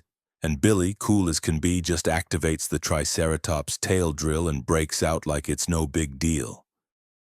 The crew laughed. But Guinan, the enigmatic host of 10 Forward, studied Zack with her characteristic insight. After his audience dispersed, she approached him with 2 drinks. "You tell the stories well," she observed, settling into the chair across from him. "But you leave out the fear," Zack's smile faltered. "People don't want to hear about the fear." "Perhaps not," Guinan agreed. But the fear is what makes the courage real. Anyone can fight when they're not afraid. You fought when you were terrified, and you did it anyway. That's heroism." Zack looked down at his drink. "We were just kids. We are just kids. Sometimes I still can't believe Zordon chose us. Why us? Why did 5 teenagers from Angel Grove have to carry the weight of the entire world?" "Because someone had to," Guinan said simply. "And you were capable of bearing it.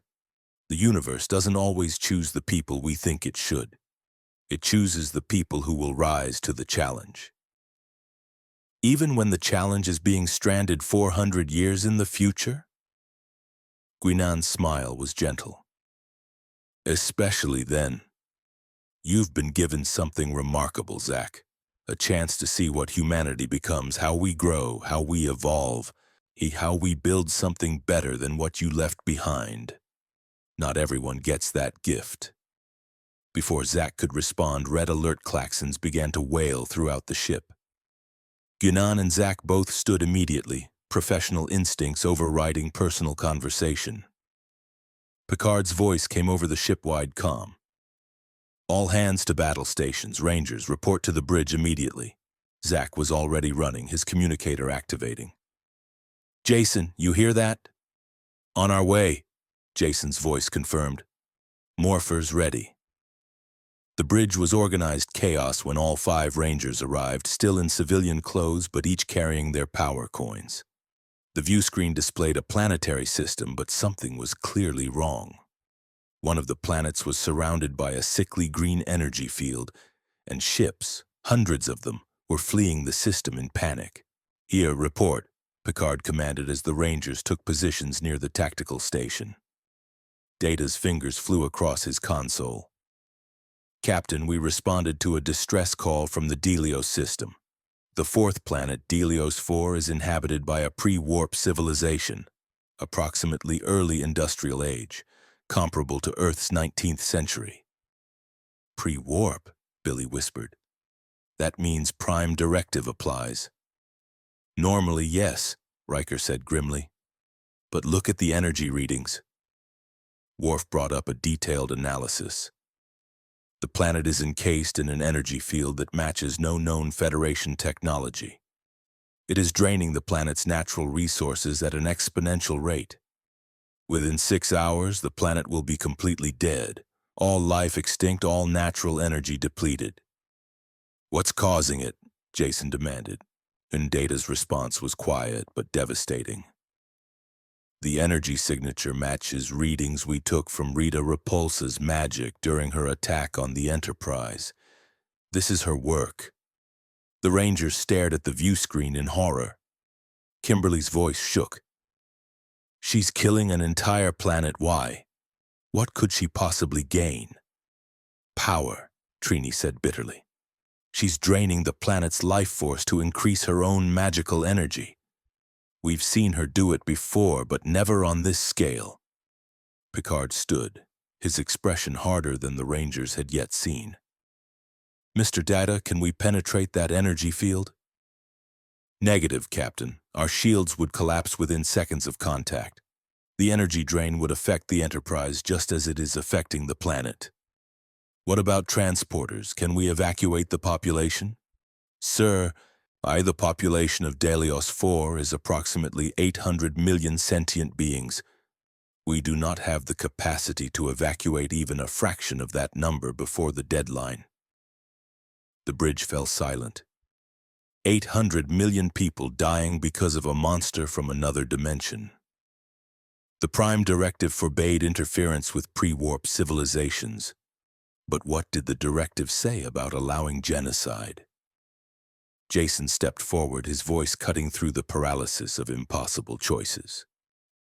"Captain, we can stop this. Picard turned to face him. How? Rita's using magic to create that field. Magic follows different rules than your science. But the morphing grid is the opposite of her dark magic. It's positive energy, life energy. If we can get close enough to the field in our Zords, we can disrupt it. Break her connection. You would be flying directly into energy that would destroy this ship, Picard said. The Zords are protected by the morphing grid, Billy explained, stepping up beside Jason. They're designed to operate in hostile magical environments. It's exactly what they were built for. Worf's tactical mind was already working the problem. Even if you penetrate the field, how do you stop the drain? We find the source, the magical anchor Rita's using to maintain the field. And we destroy it, Kimberly said. There's always an anchor, a monster, a device, something physical that channels her power.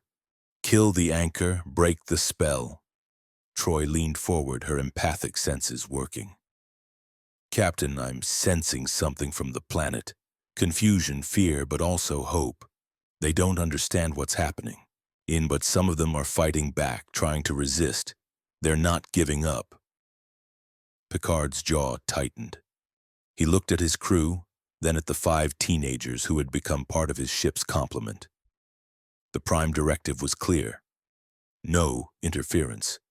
But the Prime Directive had also never contemplated a scenario where a dimensional sorceress was committing genocide against a helpless civilization. Commander Data, what is the technological level of Delios 4? Are they aware of life beyond their planet? Negative, Captain. They have developed basic astronomy but do not yet have radio technology. They would have no framework for understanding extraterrestrial intervention. So if we save them, we violate the Prime Directive by revealing ourselves to a pre-warp culture. But if we don't save them, we allow 800 million sentient beings to die when we have the means to prevent it. The moral calculus of command had never been starker. Zack spoke up, his voice uncharacteristically serious. Captain, in our world, we never had a Prime Directive. We just had one rule: protect the innocent. Rita's killing innocent people. We stop her. It's that simple. Except it's not simple, Picard replied. But there was no condemnation in his voice. If we save them, we irrevocably alter their development. They will know aliens exist. They will know beings of immense power intervened in their fate. How will that knowledge change them? Will they worship us as gods? Will they become dependent on outside salvation? Will we rob them of the chance to develop naturally, to forge their own destiny? Or, Riker said quietly, will they be alive to have a destiny at all? Beverly Crusher stood from her station. Jean-Luc, I'm a doctor. The first principle of medicine is to do no harm. But there's a second principle that's just as important. Save the patient. Sometimes those principles conflict, and when they do, you save the patient and deal with the consequences later. These people are dying right now. The philosophical implications can wait. Picard looked at each face on his bridge, his crew who trusted his judgment, and the Rangers who represented a simpler morality he had left behind long ago. Finally, he touched his comm badge. Picard to Starfleet Command. Admiral, I am about to violate the Prime Directive. I am transmitting full situation analysis, but I will not wait for authorization. 800 million lives are at stake, and I will not let them die because of bureaucratic protocol. I accept full responsibility for this decision. He closed the channel before any response could come. Rangers, deploy your Dinozords. Save that planet. We'll deal with the consequences together. Jason's face split into a fierce grin. Yes, sir, Rangers, it's morphin' time. 5 flashes of colored light filled the bridge as the teenagers morphed. Then they were gone, teleporting to the shuttle bay where their Zords waited. Picard watched the view screen as 5 biomechanical dinosaurs launched from the Enterprise and streaked toward the dying planet, their morphing grid shields blazing like miniature stars against the darkness. "Mr. Worf," he said quietly, "target all weapons on that energy field. If the Rangers need support, we will provide it. E-Prime Directive be damned." "Aye, Captain," Worf replied, and there was approval in his voice. "It is a good day to fight for those who cannot fight for themselves." The dinosaurs pierced the sickly green energy field surrounding Delios 4, and immediately the Rangers felt the malevolent power trying to drain their life force. Inside the Tyrannosaurus cockpit, Jason gritted his teeth as the morphing grid surged to counteract Rita's magic. The biomechanical dinosaur roared, its red armor blazing with protective energy. "Rangers, sound off!" Jason commanded, his hands working the crystalline controls that responded to thought as much as touch. "Pterodactyl holding steady," Kimberly reported, her pink Zord banking through the upper atmosphere. "But this energy field is stronger than anything Rita's thrown at us before. She's really committed to this." "Triceratops functioning normally," Billy confirmed, though his instruments showed strain. "The morphing grid is compensating for the drain, but I estimate we have approximately 43 minutes before our power reserves drop below critical levels." "Then we'd better work fast," Trini said, her saber-toothed tiger bounding across the planet's surface with predatory grace. "I'm scanning for the magical anchor there. I'm picking up a massive energy concentration in the northern continent. Coordinates uploading to everyone now." "Mastodon confirming," Zach added. "That's got to be Rita's anchor point. Whatever she's using to channel the spell, it's there." The Rangers converged on the coordinates, their Zords moving through landscapes that should have been beautiful but were visibly dying. Forests turned gray and lifeless. Rivers ran dry. The very air seemed to be losing its vitality as Rita's spell sucked the life from the world, and then they saw it.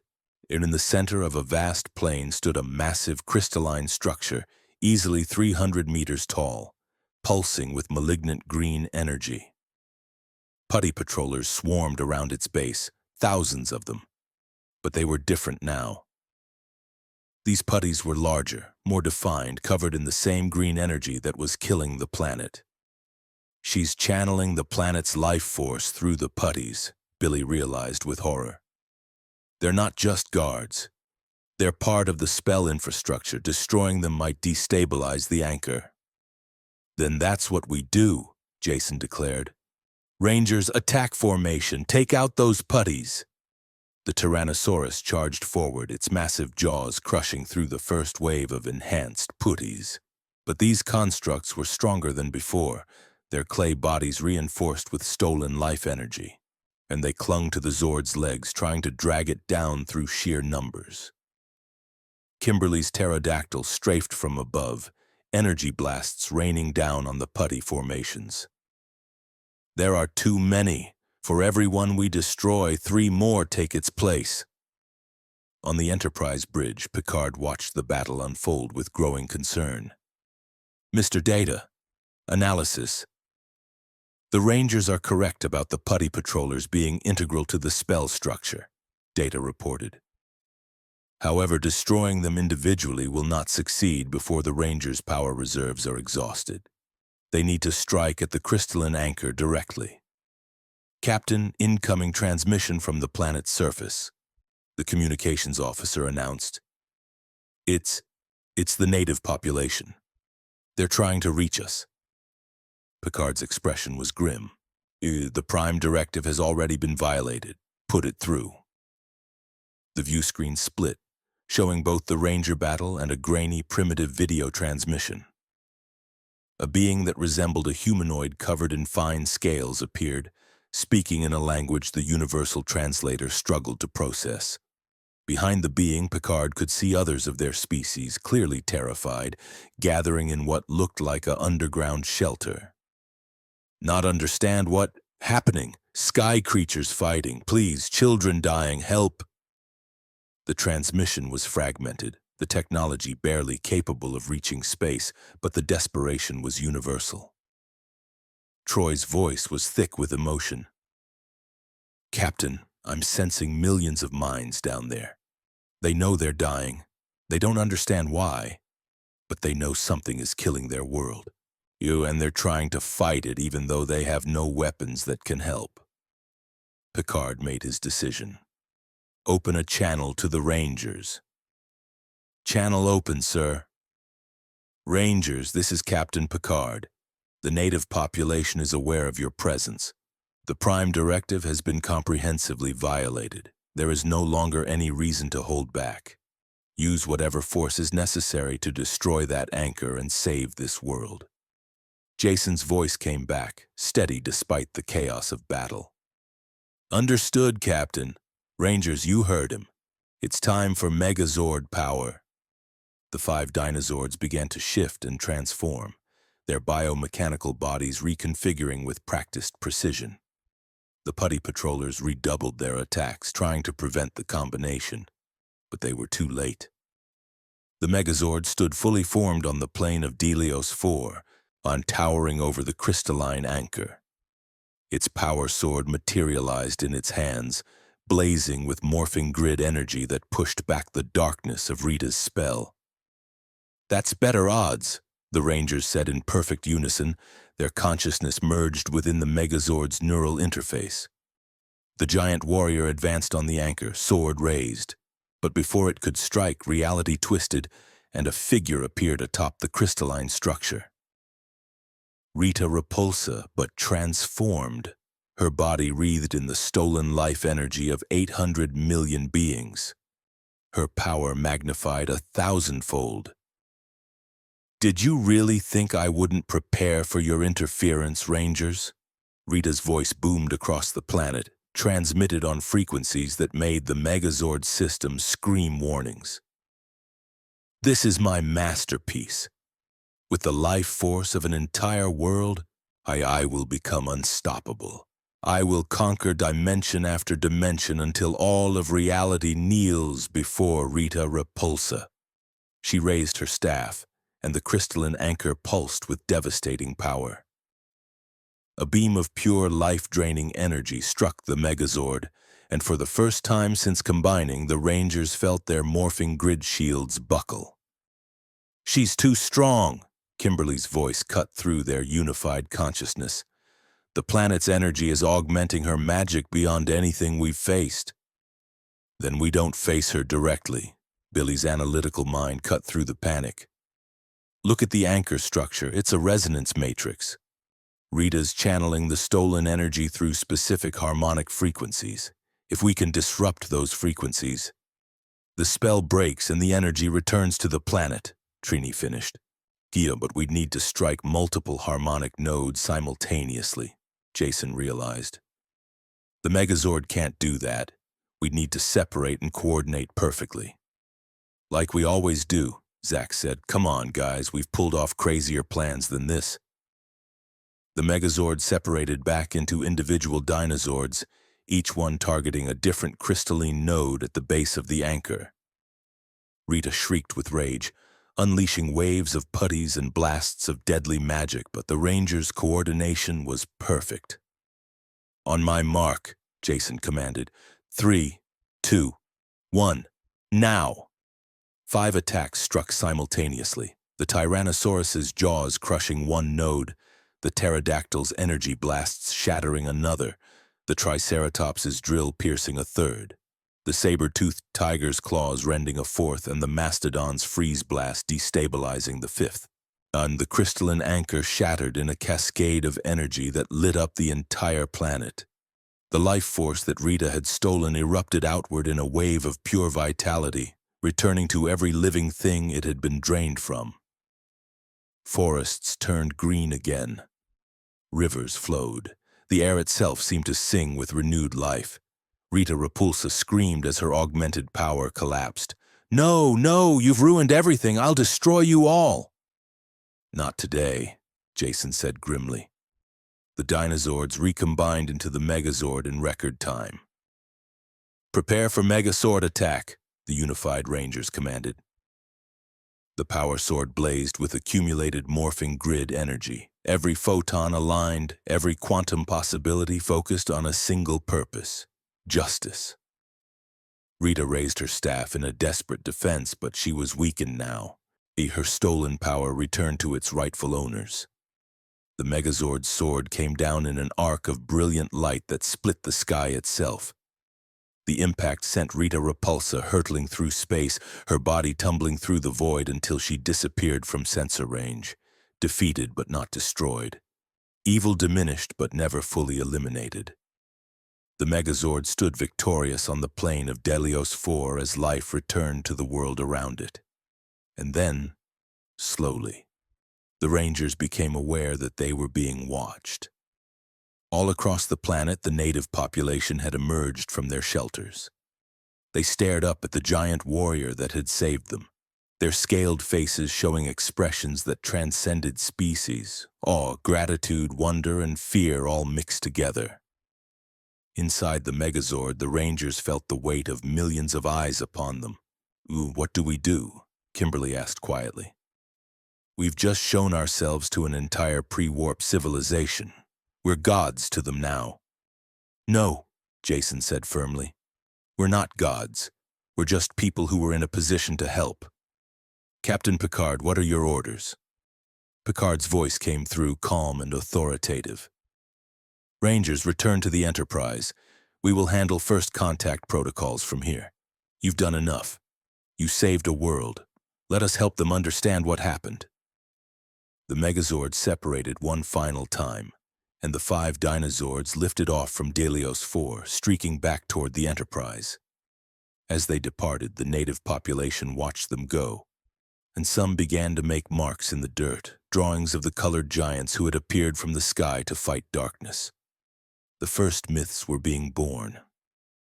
On the Enterprise bridge, Ian Picard stood before the view screen as the Rangers materialized in Transporter Room 3. "Mr. Data, prepare a message for the Delios government, if they have such an organization. Standard first contact protocols modified for these unusual circumstances." "Captain," Admiral Hansen's face appeared on a priority channel, his expression a mixture of fury and resignation. "I have reviewed your logs. You deliberately violated the Prime Directive to save a pre-warp civilization." "Yes, Admiral, I did. 800 million sentient beings are alive because of that decision. I will defend it before any tribunal Starfleet cares to convene." Hansen was silent for a long moment. Then, surprisingly, he smiled slightly. "Jean-Luc, there won't be a tribunal. The Federation Council reviewed the situation in real time. And a dimensional entity committing genocide against a helpless civilization was deemed sufficient grounds for intervention under Clause 47B. Imminent extinction events caused by external non-natural forces." "Sir, you're cleared, Captain, though I suspect you would have made the same decision regardless of any regulation." Hansen out. Picard allowed himself a small smile as the 5 Rangers entered the bridge, still in their armor. Exhausted but triumphant. They stopped before the captain's chair and as one removed their helmets. "Permission to report mission successful, sir," Jason said. "Permission granted," Picard replied. "And well done, Rangers, all of you. You saved a world today." "We saved a world," Billy corrected gently. "You gave us the chance. You violated your most sacred principle because it was the right thing to do, and that took more courage than fighting Rita." Picard considered the young man's words. "Perhaps. Or perhaps you're teaching us that principles serve people, not the other way around. When following a rule means allowing evil to triumph, the rule must be questioned." Worf approached the Rangers, and to everyone's surprise, he placed his fist over his heart in the Klingon salute of respect. "You fought with honor today. You are worthy warriors." "Thank you, Lieutenant," Jason replied, returning the gesture. "Captain," Data interjected, "I am detecting a new phenomenon. The dimensional breach that closed 3 days ago. It is reforming. but the energy signature is different. It is calmer, more stable. On the view screen, a small rift appeared in space, nothing like the chaotic tear that Rita had created. From it emerged a single beam of light, and Zordon's face appeared once more. "Rangers," Zordon's voice was warm with pride. "I sensed your victory from across dimensions. You have proven once again why you were chosen. A world lives because of your courage." "Zordon!" All 5 Rangers spoke simultaneously, joy and relief flooding their voices. "I cannot maintain this connection long," Zordon continued, "but I wanted you to know. Earth is safe. The new Rangers are learning, growing, protecting our world as you once did.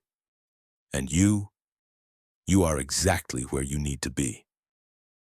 The universe works in mysterious ways, my champions. Perhaps you were meant to save more than just one world. Perhaps you were meant to save many." "Will we ever come home?" Trini asked, her voice small.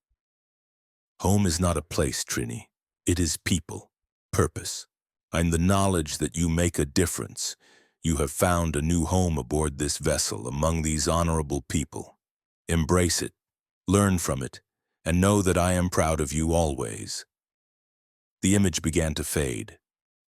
"May the power protect you, Rangers, until we meet again."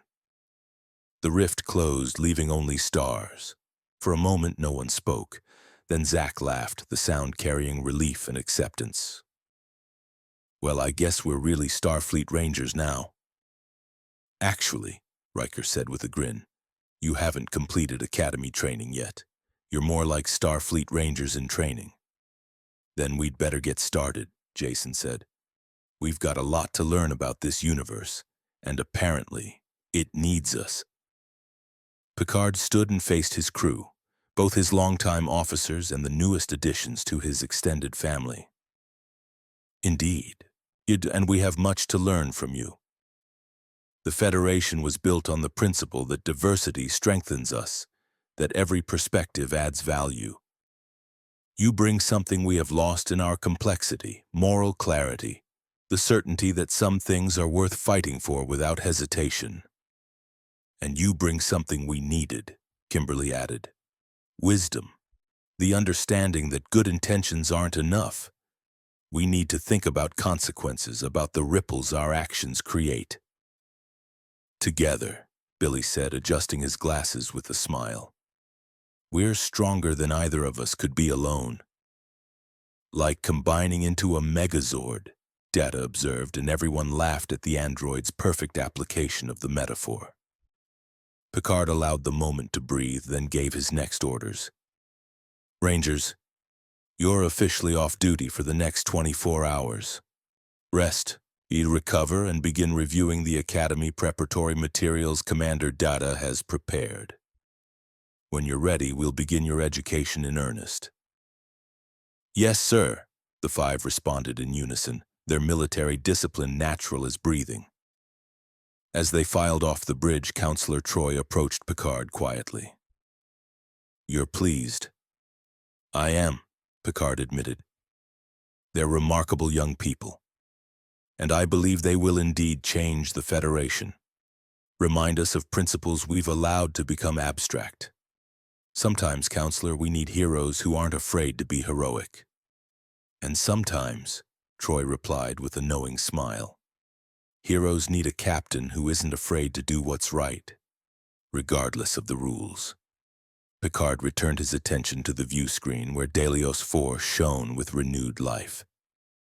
Somewhere down there, the 800 million beings were beginning to understand that they were not alone in the universe, that benevolent forces existed beyond their sky. The Federation would guide them carefully through this revelation, but nothing would ever be quite the same for them, just as nothing would ever be quite the same for the Enterprise. Stardate 47,634.5, 3 weeks after the Delios 4 incident. The Enterprise's holodeck had been transformed into a perfect replica of Angel Grove High School circa 1993. The Rangers stood in the hallway, staring at lockers they'd once opened every day, seeing familiar faces reconstructed from their descriptions and historical records that Data had painstakingly compiled. "This is weird," Zack said quietly, running his hand along a locker door. "It's perfect, down to the dent in my locker from when Bulk tried to slam it on my hand. I thought experiencing your previous environment might help process your transition," Data explained, standing beside them in civilian clothing that looked oddly out of place against the 1990s aesthetic. His counselor Troy suggested that maintaining connection to your past could ease adaptation to your present. Kimberly walked to the gymnasium doors and pushed them open. Inside, everything was exactly as she remembered. The basketball hoops, the blue mats, the weight room visible through the far door. "We used to practice here, before we knew about Rita, before everything changed.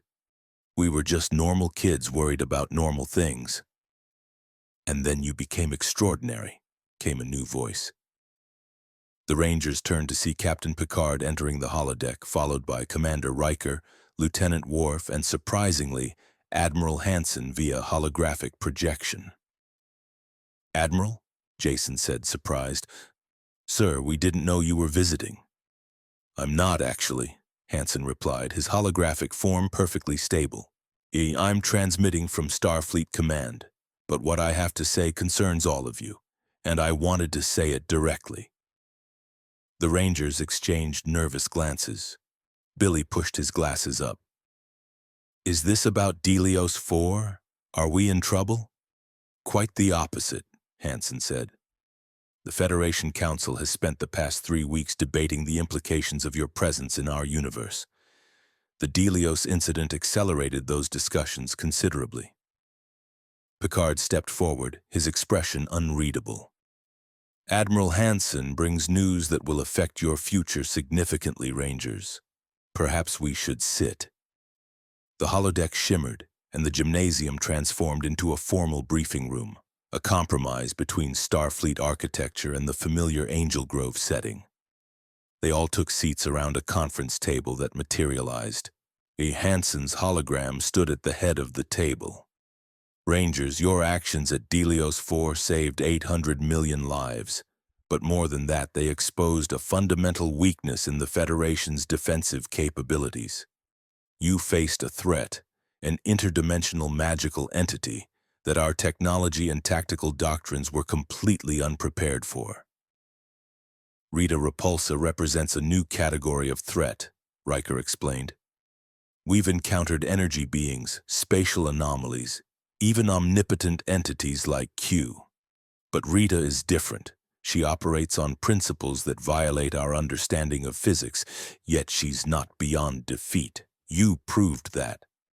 Worf leaned forward, his expression serious. "The Klingon Empire has faced similar threats in the past, beings we classified as demons before we understood they were extra-dimensional entities. Our ancient warriors developed combat techniques that modern Klingons have forgotten, techniques that prioritize adaptability over technology." "What the Admiral is saying," Picard interjected, "is that Starfleet wants to learn from you. Not just your technology, but your philosophy, your tactics, your ability to confront threats that don't fit into neat tactical categories." Trini's voice was cautious. "You want us to train Starfleet officers?" "Eventually, yes," Hansen confirmed. "But more immediately, we want to offer you a unique position within Starfleet structure. You would complete an accelerated academy curriculum, 18 months instead of 4 years, focusing on areas where you need development while leveraging your existing expertise. Upon graduation," Picard continued, "you would be commissioned as ensigns and assigned to the Enterprise as a specialized response team. You would operate with significant autonomy, deploying when situations require unconventional approaches or when interdimensional threats emerge." Billy's analytical mind was already processing implications. "You're creating a new division, a unit specifically designed to handle threats that normal Starfleet protocols can't address." "Precisely," Hansen said. We're calling it Tactical Response Division Anomalous Threats. You would be the first members, the template for future teams, and yes, before you ask, you would maintain access to your Zords and your morphing capabilities. Jason looked at his teammates, that silent communication passing between them again. Sir, with respect, we're just 5 kids who got chosen to fight a war, and we're not qualified to design new Starfleet divisions. You're 5 individuals who fought and won battles that would have destroyed seasoned Starfleet veterans, Worf countered. You possess combat experience that cannot be taught in any academy. Your coordination, your ability to adapt, your moral clarity. These are qualities that Starfleet needs desperately. Especially now, Hansen added, his expression darkening. The Federation is entering uncertain times. The Dominion War is escalating. The Borg remain a constant threat, and now we know that dimensional barriers are more permeable than we believed. If Rita Repulsa could cross over, others might follow. We need to be ready. Kimberly spoke up, her voice thoughtful. 3 weeks ago, Captain Picard violated the Prime Directive to save a planet. That's a huge deal in the Federation. You're right. The most sacred principle broken because the situation demanded it. Yes, Picard acknowledged. And I would do it again without hesitation. That's what we bring, Kimberly continued. We're the people who remind you that principles serve people, not the other way around. That sometimes the right thing to do isn't the thing your regulations allow. You need that, don't you? You need people who aren't so invested in the system that they forget why the system exists. Troy smiled from her position beside Picard. Very insightful, Kimberly. Yes, that's precisely what the Federation needs. Voices that challenge us, that keep us honest about our ideals. But, Zach interjected, we also need to learn from you. We've been fighting Rita for months and we never really thought about the bigger picture, about what happens after we win, about the long-term consequences. The Federation thinks about that stuff. You're thousands of years more advanced in terms of philosophy and ethics. If we're going to be effective in this universe, we need that wisdom. A partnership, then, Rayner suggested. You teach us to be more flexible, more decisive in the face of absolute evil. We teach you to consider consequences, to understand the complex web of cause and effect that governs galactic civilization. Jason stood, his natural leadership presence commanding attention even in this room full of Starfleet officers. Admiral Captain, we need to discuss this as a team, but I think I can speak for all of us when I say we're honored. We became Power Rangers to protect people. That mission doesn't change just because we're in a different universe. Of course, Hansen said, to take whatever time you need. But I should mention one other detail. The Federation Council has established a scholarship fund in your names. Any students who excel in the areas you represent, unconventional thinking, team coordination, moral courage, and adaptability, will receive support to attend Starfleet Academy. You're already inspiring the next generation. After Hansen's hologram dissolved and the senior officers departed, leaving the Rangers alone in the holodeck, silence settled over the group. Finally, Zach spoke. This is really happening, isn't it? We're going to become Starfleet officers, 400 years in the future, fighting threats we never imagined, on a ship that can travel faster than light. Zordon said this was where we needed to be, Trini said softly. Maybe he knew, and maybe he saw something we couldn't, that our purpose was bigger than just protecting Angel Grove. Billy manipulated a PADD, pulling up the proposed curriculum. The accelerated program is comprehensive: astrophysics, xenocultural relations, advanced tactical theory, Federation law, medical training, engineering principles. They're not going easy on us just because we have combat experience. Good, Jason said firmly. We shouldn't get special treatment. If we're going to do this, we do it right. We earn our place in Starfleet just like everyone else. Kimberly stood and walked to the holodeck arch, where the control panel glowed softly. "Computer, show us what Earth looks like now. Current date, from orbit." The holodeck transformed, and suddenly they were standing in space. An illusion, but a perfect one, looking down at Earth. And the planet was beautiful, more beautiful than they remembered. The lights of civilization spread across the night side, but the day side showed vast green spaces, healthy oceans, the careful balance of development and preservation. "No pollution," Billy breathed. "No visible environmental damage. They fixed it.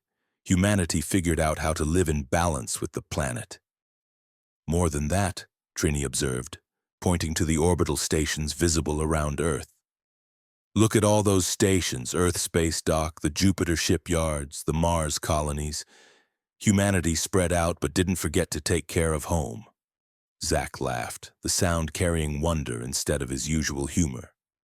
"Our families, everyone we knew, they're part of this. They helped build this. Every choice they made, every time they chose to be better, it led to this." Jason placed his hand against the holographic viewport as if he could touch the planet below. "Zordon told us we were fighting for humanity's future. I always thought he meant preventing Rita from conquering Earth. But maybe he meant this, protecting the world so it could become this. And now we get to protect this future," Kimberly said. "Not just Earth, but hundreds of worlds, thousands of species, the entire Federation." "It's a lot," Trini admitted. "Sometimes I still feel like we're just kids playing dress-up in superhero costumes." "Then we're kids who've saved worlds," Billy countered. "Plural.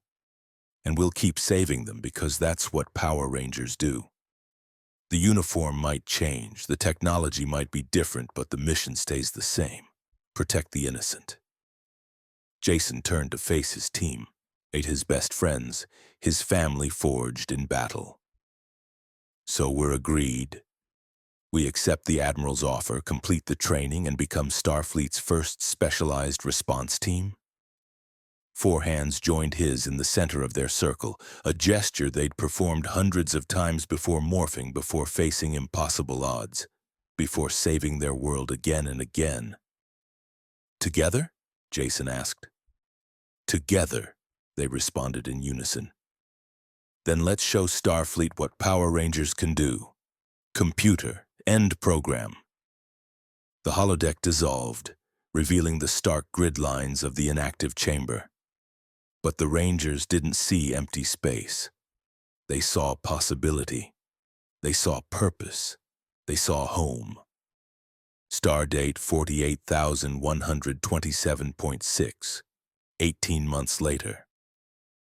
The Enterprise's main shuttle bay had been converted into a ceremonial space, its usual industrial efficiency transformed by Federation flags, floral arrangements from a dozen worlds, and rows of seats occupied by the ship's crew. At the front, Admiral Hansen stood beside Captain Picard on a raised platform, while the senior staff formed an honor guard.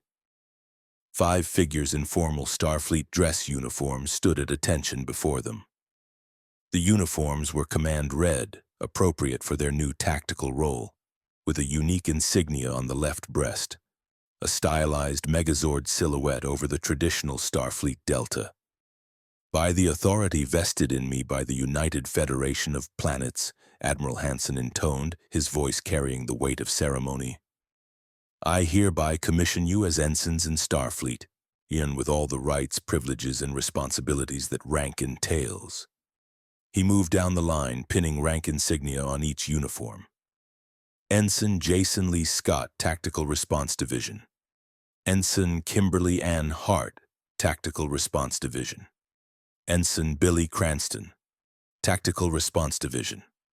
Ensign Trini Kwan, Tactical Response Division. Ensign Zach Taylor, Tactical Response Division. As one, the 5 new ensigns saluted.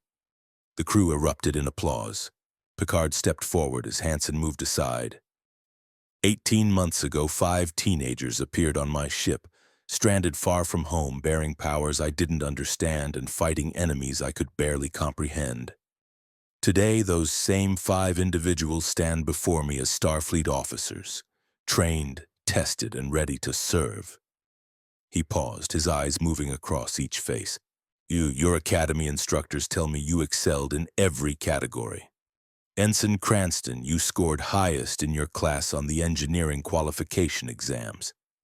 Ensign Kwan, your xenocultural relations thesis on dimensional diplomacy has been published in the Starfleet Journal. Ensign Taylor, your innovations in zero-gravity combat tactics are now required reading at the Academy. Ensign Hart, your psychological profile work on combat stress management is already helping counselors fleet-wide. And Ensign Scott, your leadership practicum received commendations from every instructor who observed it. Jason's face flushed slightly, but he maintained his composure. You have earned your place here, Picard continued. Not because of your powers, not because of your unique abilities, but because you embraced learning, accepted challenge, and proved yourselves worthy of the uniform. Starfleet is proud to have you. Riker stepped forward carrying a PAD. Your first official assignment is, unsurprisingly, to remain aboard the Enterprise. Captain Picard has requested that Tactical Response Division be integrated into the Enterprise crew structure.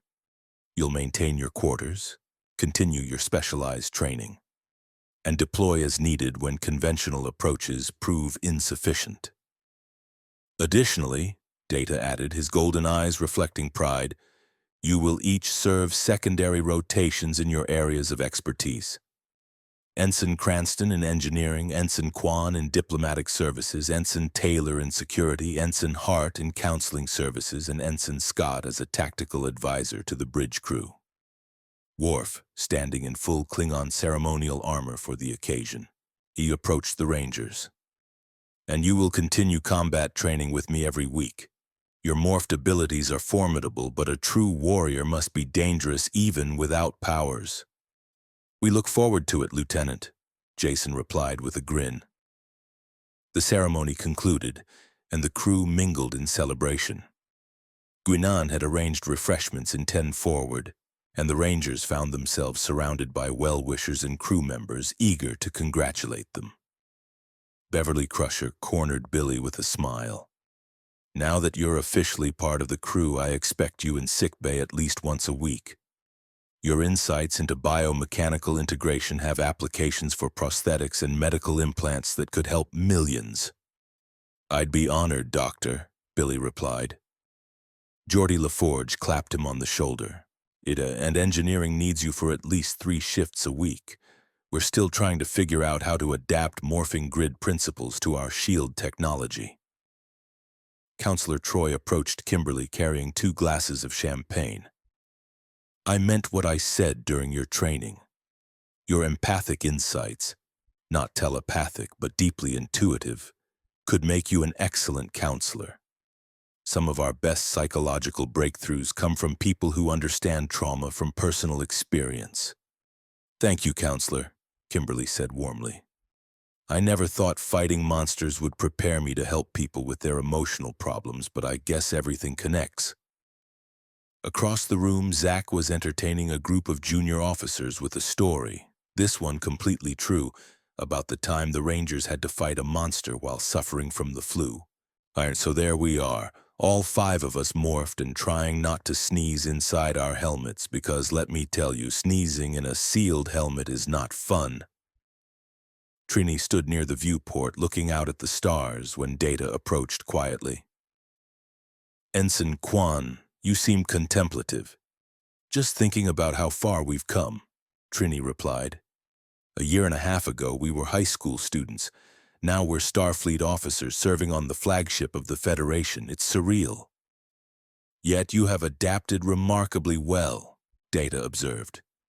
Your xenocultural relations work demonstrates an intuitive understanding of how different species communicate and perceive reality. It is a rare gift. Maybe that comes from being Power Rangers, Trini mused. We learned early that evil shows up in all sorts of forms from all sorts of places. Rita's magic. Alien monsters, dimensional threats. We had to stay flexible, had to understand that different doesn't mean wrong. A philosophy the Federation shares, Data noted. Infinite diversity and infinite combinations. Yeah, Trini smiled. I think we've found where we belong. Jason stood with Captain Picard near the bar, both holding glasses they'd barely touched. Permission to speak freely, Captain? Always, Ensign. When we first arrived, I thought we were just going to be science experiments or curiosities. Maybe a security asset at best. I never imagined you'd invest this much in us, the training, the position, the trust. Why? Picard considered his response carefully. Because the Federation needs heroes, Jason. Not just warriors, not just tacticians, but individuals who inspire others to be better. And you and your team represent something we've lost in our sophistication. The certainty that some things are worth fighting for without compromise. But we've learned compromise from you, Jason countered. We've learned that good intentions aren't enough, that we have to think about consequences, about the ripples our actions create across cultures and civilizations.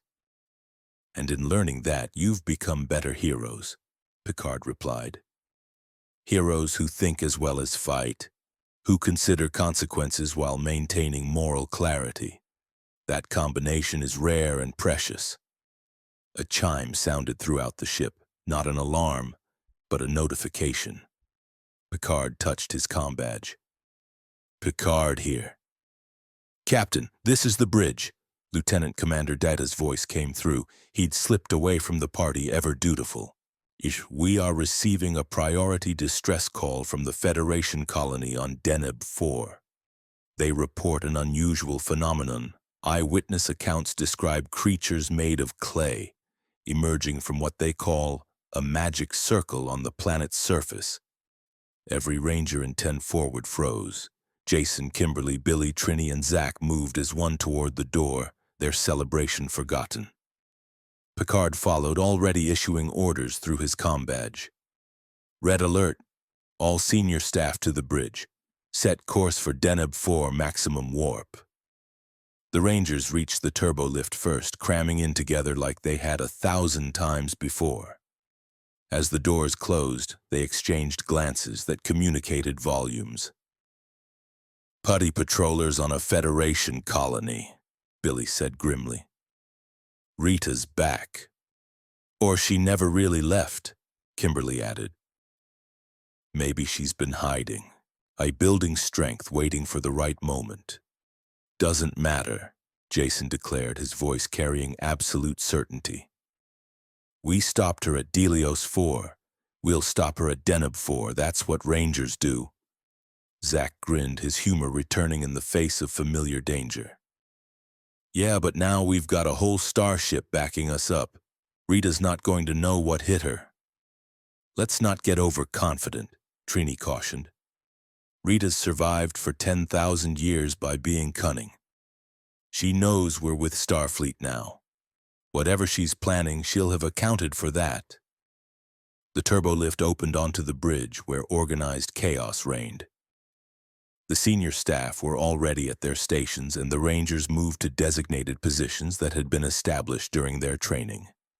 Tactical advisors with direct access to command protocols. Report, Picard commanded, settling into his chair. The colony is under attack, Worf announced. Approximately 500 putty patrollers have materialized and are advancing on the primary settlement. Colonial security forces are attempting to hold them back, but their weapons are largely ineffective. Time to Deneb 4 at maximum warp? Picard asked. 4 hours, 12 minutes, the helmsman responded. Too long, Jason said, stepping forward. Captain, request permission to deploy immediately. Picard turned to face him. Ensign, we're 4 hours away. Even your Zords can't travel at warp speed.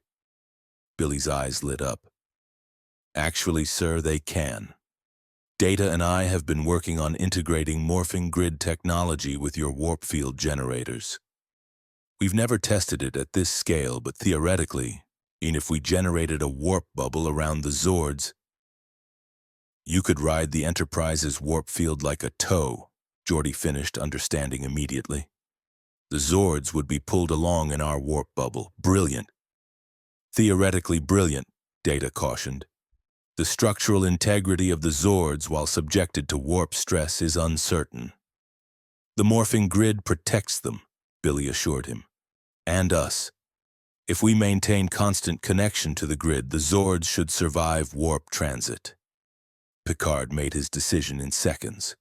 Make it so. Rangers, deploy your Zords. Engineering, prepare to extend our warp field to accommodate 5 additional objects. Mr. Data, work with Ensign Cranston to ensure field stability. The Rangers moved as one toward the turbolift, but Picard's voice stopped them. Ensigns. They turned back. This is your first official mission as Starfleet officers. Make us proud. Jason saluted, his team following suit. We won't let you down, Captain. It's morphin' time. 5 flashes of colored light illuminated the bridge, and the Rangers teleported directly to the shuttle bay, where their Zords waited. The biomechanical dinosaurs roared to life, their systems synchronizing with the Enterprise's computers in ways that shouldn't have been possible, but somehow were. In the Tyrannosaurus cockpit, Jason gripped the controls and opened a channel to the Enterprise. This is Ensign Scott to Enterprise. All Zords online and ready for warp deployment. Acknowledged, Data replied. Extending warp field in 3, 2, 1. Field extended. Reality twisted around the Dinozords as they were caught in the Enterprise's warp bubble. For a moment, space itself seemed to protest the impossibility of biomechanical creatures traveling faster than light. Then the morphing grid surged, reinforcing the Zord's integrity, and suddenly they were racing through space alongside the flagship of the Federation. This is incredible, Kimberly's voice came through the Interzord communication. We're traveling at warp speed. Warp 9.6 to be precise, Billy corrected, his instruments showing perfect stability. The morphing grid is compensating for all structural stress. We could maintain this indefinitely. Let's hope we don't have to, Trini said. We've got people to save. In the Enterprise's ready room, Picard stood alone for a moment, looking out at the streaking stars and the 5 colored shapes keeping pace with his ship. When he'd first encountered the Power Rangers, though they'd been lost teenagers with impossible powers. Now they were Starfleet officers, trained and ready, bringing together the best of 2 universes, Federation wisdom and Power Ranger courage. The door chimed. Come, Guinan entered carrying 2 cups of tea. I thought you might need this. Your timing is impeccable as always, Picard said, accepting the tea. Those Rangers are going to change everything, Guinan observed, settling into a chair. Not just the Federation, but the entire quadrant. Word is already spreading about the colored warriors who saved Delios 4. Some species are calling them legends. Others are calling them gods. They're neither, Picard replied. They're simply good people given extraordinary power and the wisdom to use it responsibly. Isn't that what legends and gods are? Guinan smiled. And good people who inspire others to be better? Picard sipped his tea, contemplating. Perhaps. But I prefer to think of them as something simpler and more profound. Hope. In a universe that often seems dark and dangerous, they remind us that courage and compassion can prevail, that teamwork and trust can overcome seemingly impossible odds, that being a hero isn't about power, it's about choice. And they've chosen to stand with the Federation. Yes, Picard agreed, and the Federation is far better for it. On the bridge, Data monitored the warp field stability while simultaneously tracking the approaching crisis at Deneb 4. Beside him, Worf prepared tactical scenarios, integrating Ranger capabilities into Enterprise combat protocols. Counselor Troy felt the determination radiating from the entire crew, a ship united in purpose, protecting the innocent alongside heroes from another dimension. In their Zords, the 5 Rangers prepared for battle, checking weapons, reviewing tactics, trusting each other completely. They were 400 years from home, serving in a military organization they'd barely known existed, protecting people they'd never met from a villain who'd followed them across dimensional barriers. And yet somehow it felt exactly right. 2 minutes to Deneb 4, the helmsman announced. All hands battle stations, Picard commanded. Rangers, prepare to deploy. Let's show Rita Repulsa that the Federation and the Power Rangers together are a force she can never defeat. Aye, Captain, Jason responded, and his voice carried the confidence of someone who'd saved worlds before and would save them again. Power Rangers ready, and let's do this. The Enterprise dropped out of warp in orbit of Deneb 4, and 5 Dinozords immediately broke formation, streaking toward the planet's surface where evil waited and innocent people needed protection. The flagship of the Federation followed, shields raised, weapons charged, crew united. In the vastness of space, battles between good and evil played out on scales both cosmic and personal. But on this day, in this place, good had reinforcements. Good had champions who'd crossed dimensions, learned new ways, and brought together 2 universes' worth of courage. The Power Rangers had found their place among the stars, and the stars were better for their presence. The universe is vast beyond human comprehension, filled with wonders and terrors that challenge everything we believe we understand.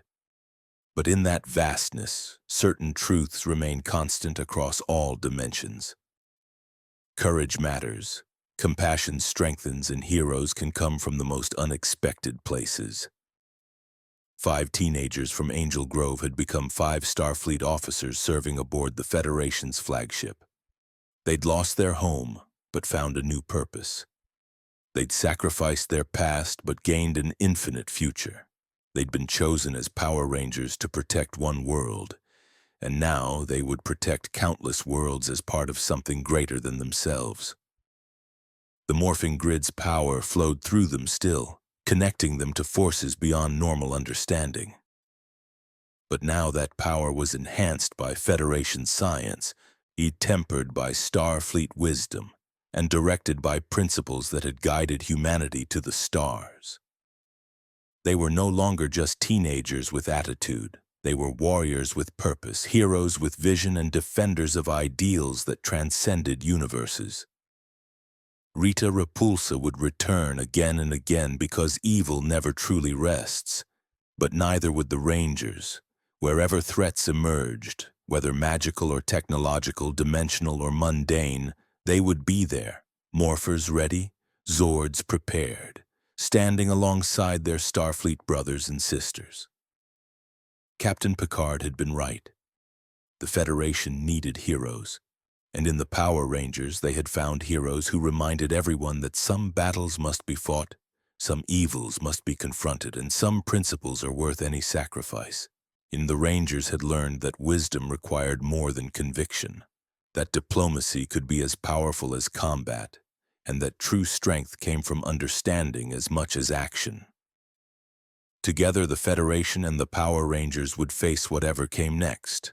The Borg, the Dominion, Rita Repulsa, or threats yet unknown.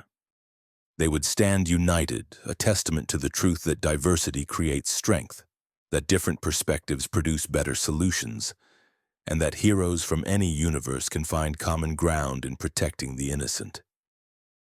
The Enterprise sailed on through the cosmos, carrying aboard it legends in the making. 5 colored warriors who'd been chosen by destiny, tested by circumstance, and proven worthy of their place among the stars. They were Power Rangers, they were Starfleet officers, and they were exactly where they needed to be. The universe had brought them together for a reason, and that reason would become clear as they continued to boldly go where no one had gone before.